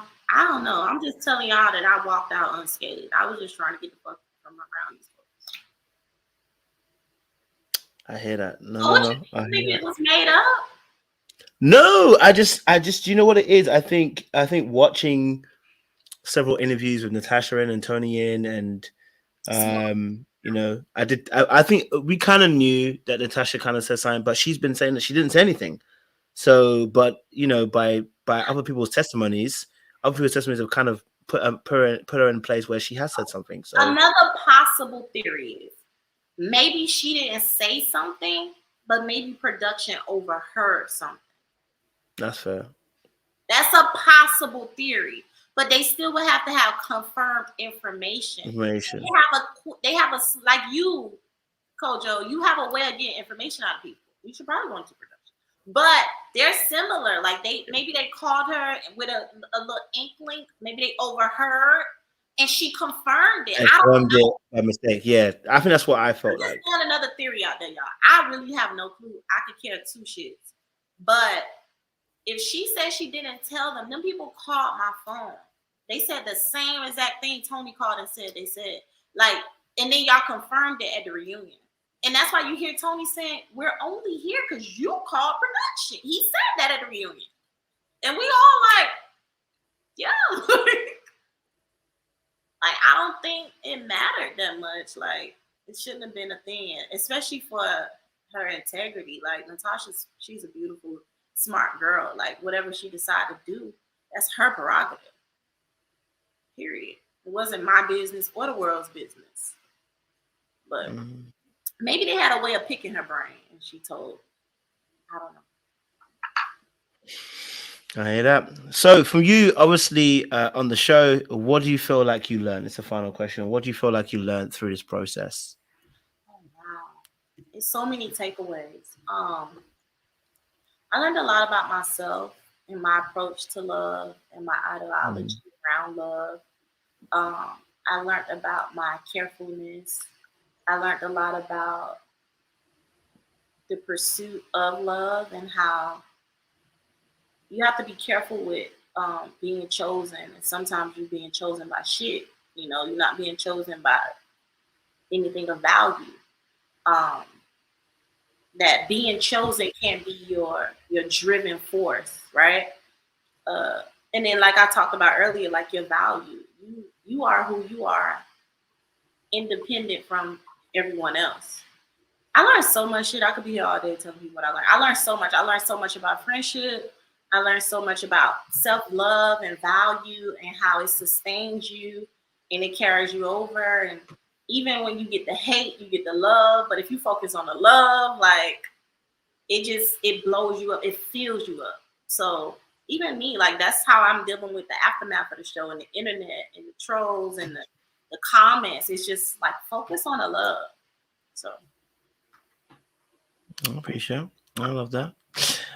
Morgan's. I say Morgan. Freaking hell. I'm reading the comment. Like Mercedes, Morgan, Marcy. You know, I'm turning to my parents, man. My parents be calling me crazy, calling my brother's name. They call me Mercy. They call us each other, but the guys did too, so it's fine. So annoying. That's how I know I'm getting old. But Marcia, is there anything that you're doing at the moment that we can get behind and support? Any ventures, creative things we can get behind? Yeah, of course. So 90% of the things you guys saw me wear, including my reunion dress, I design. So if you want to support a young Black designer, you can go to Tantrum Vogue, Tantrum like a temper tantrum, Vogue like the magazine.com for the fashion, for the hair and all that cool stuff, the sunglasses, everything like me. You can go to Marcy, like my name, Marci did it.com. And Marcy did it on all platforms. I love that. Listen, Marcia, it's been entertaining. I can't lie to you, Yeah, we've been on here for a long time too. 2.5, you know, maybe. Okay.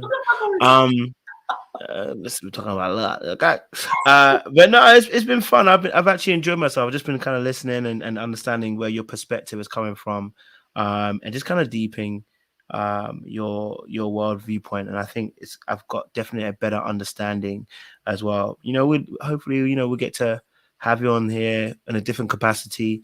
Maybe we can even have you on, some future Ready to Love panels and stuff like that. Maybe I'm tired of Ready to Love. What else we got to talk about?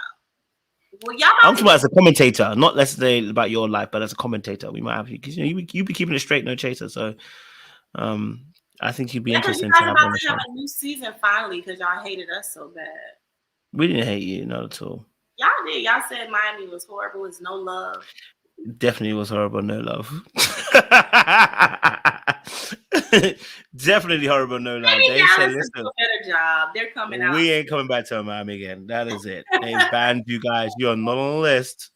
But no, I definitely, Kojo, I fuck with you. So Thank you. I In appreciate whatever it. way you need me to show up, I'm gonna show up for you. It's all love, and all your supporters, they're great. And y'all kept it Yeah, a I appreciate book the whole time. So whether we it. like it Yeah, or yeah, not, I keep appreciate it it. a book. Don't change, because people need to be able to relate to the truth.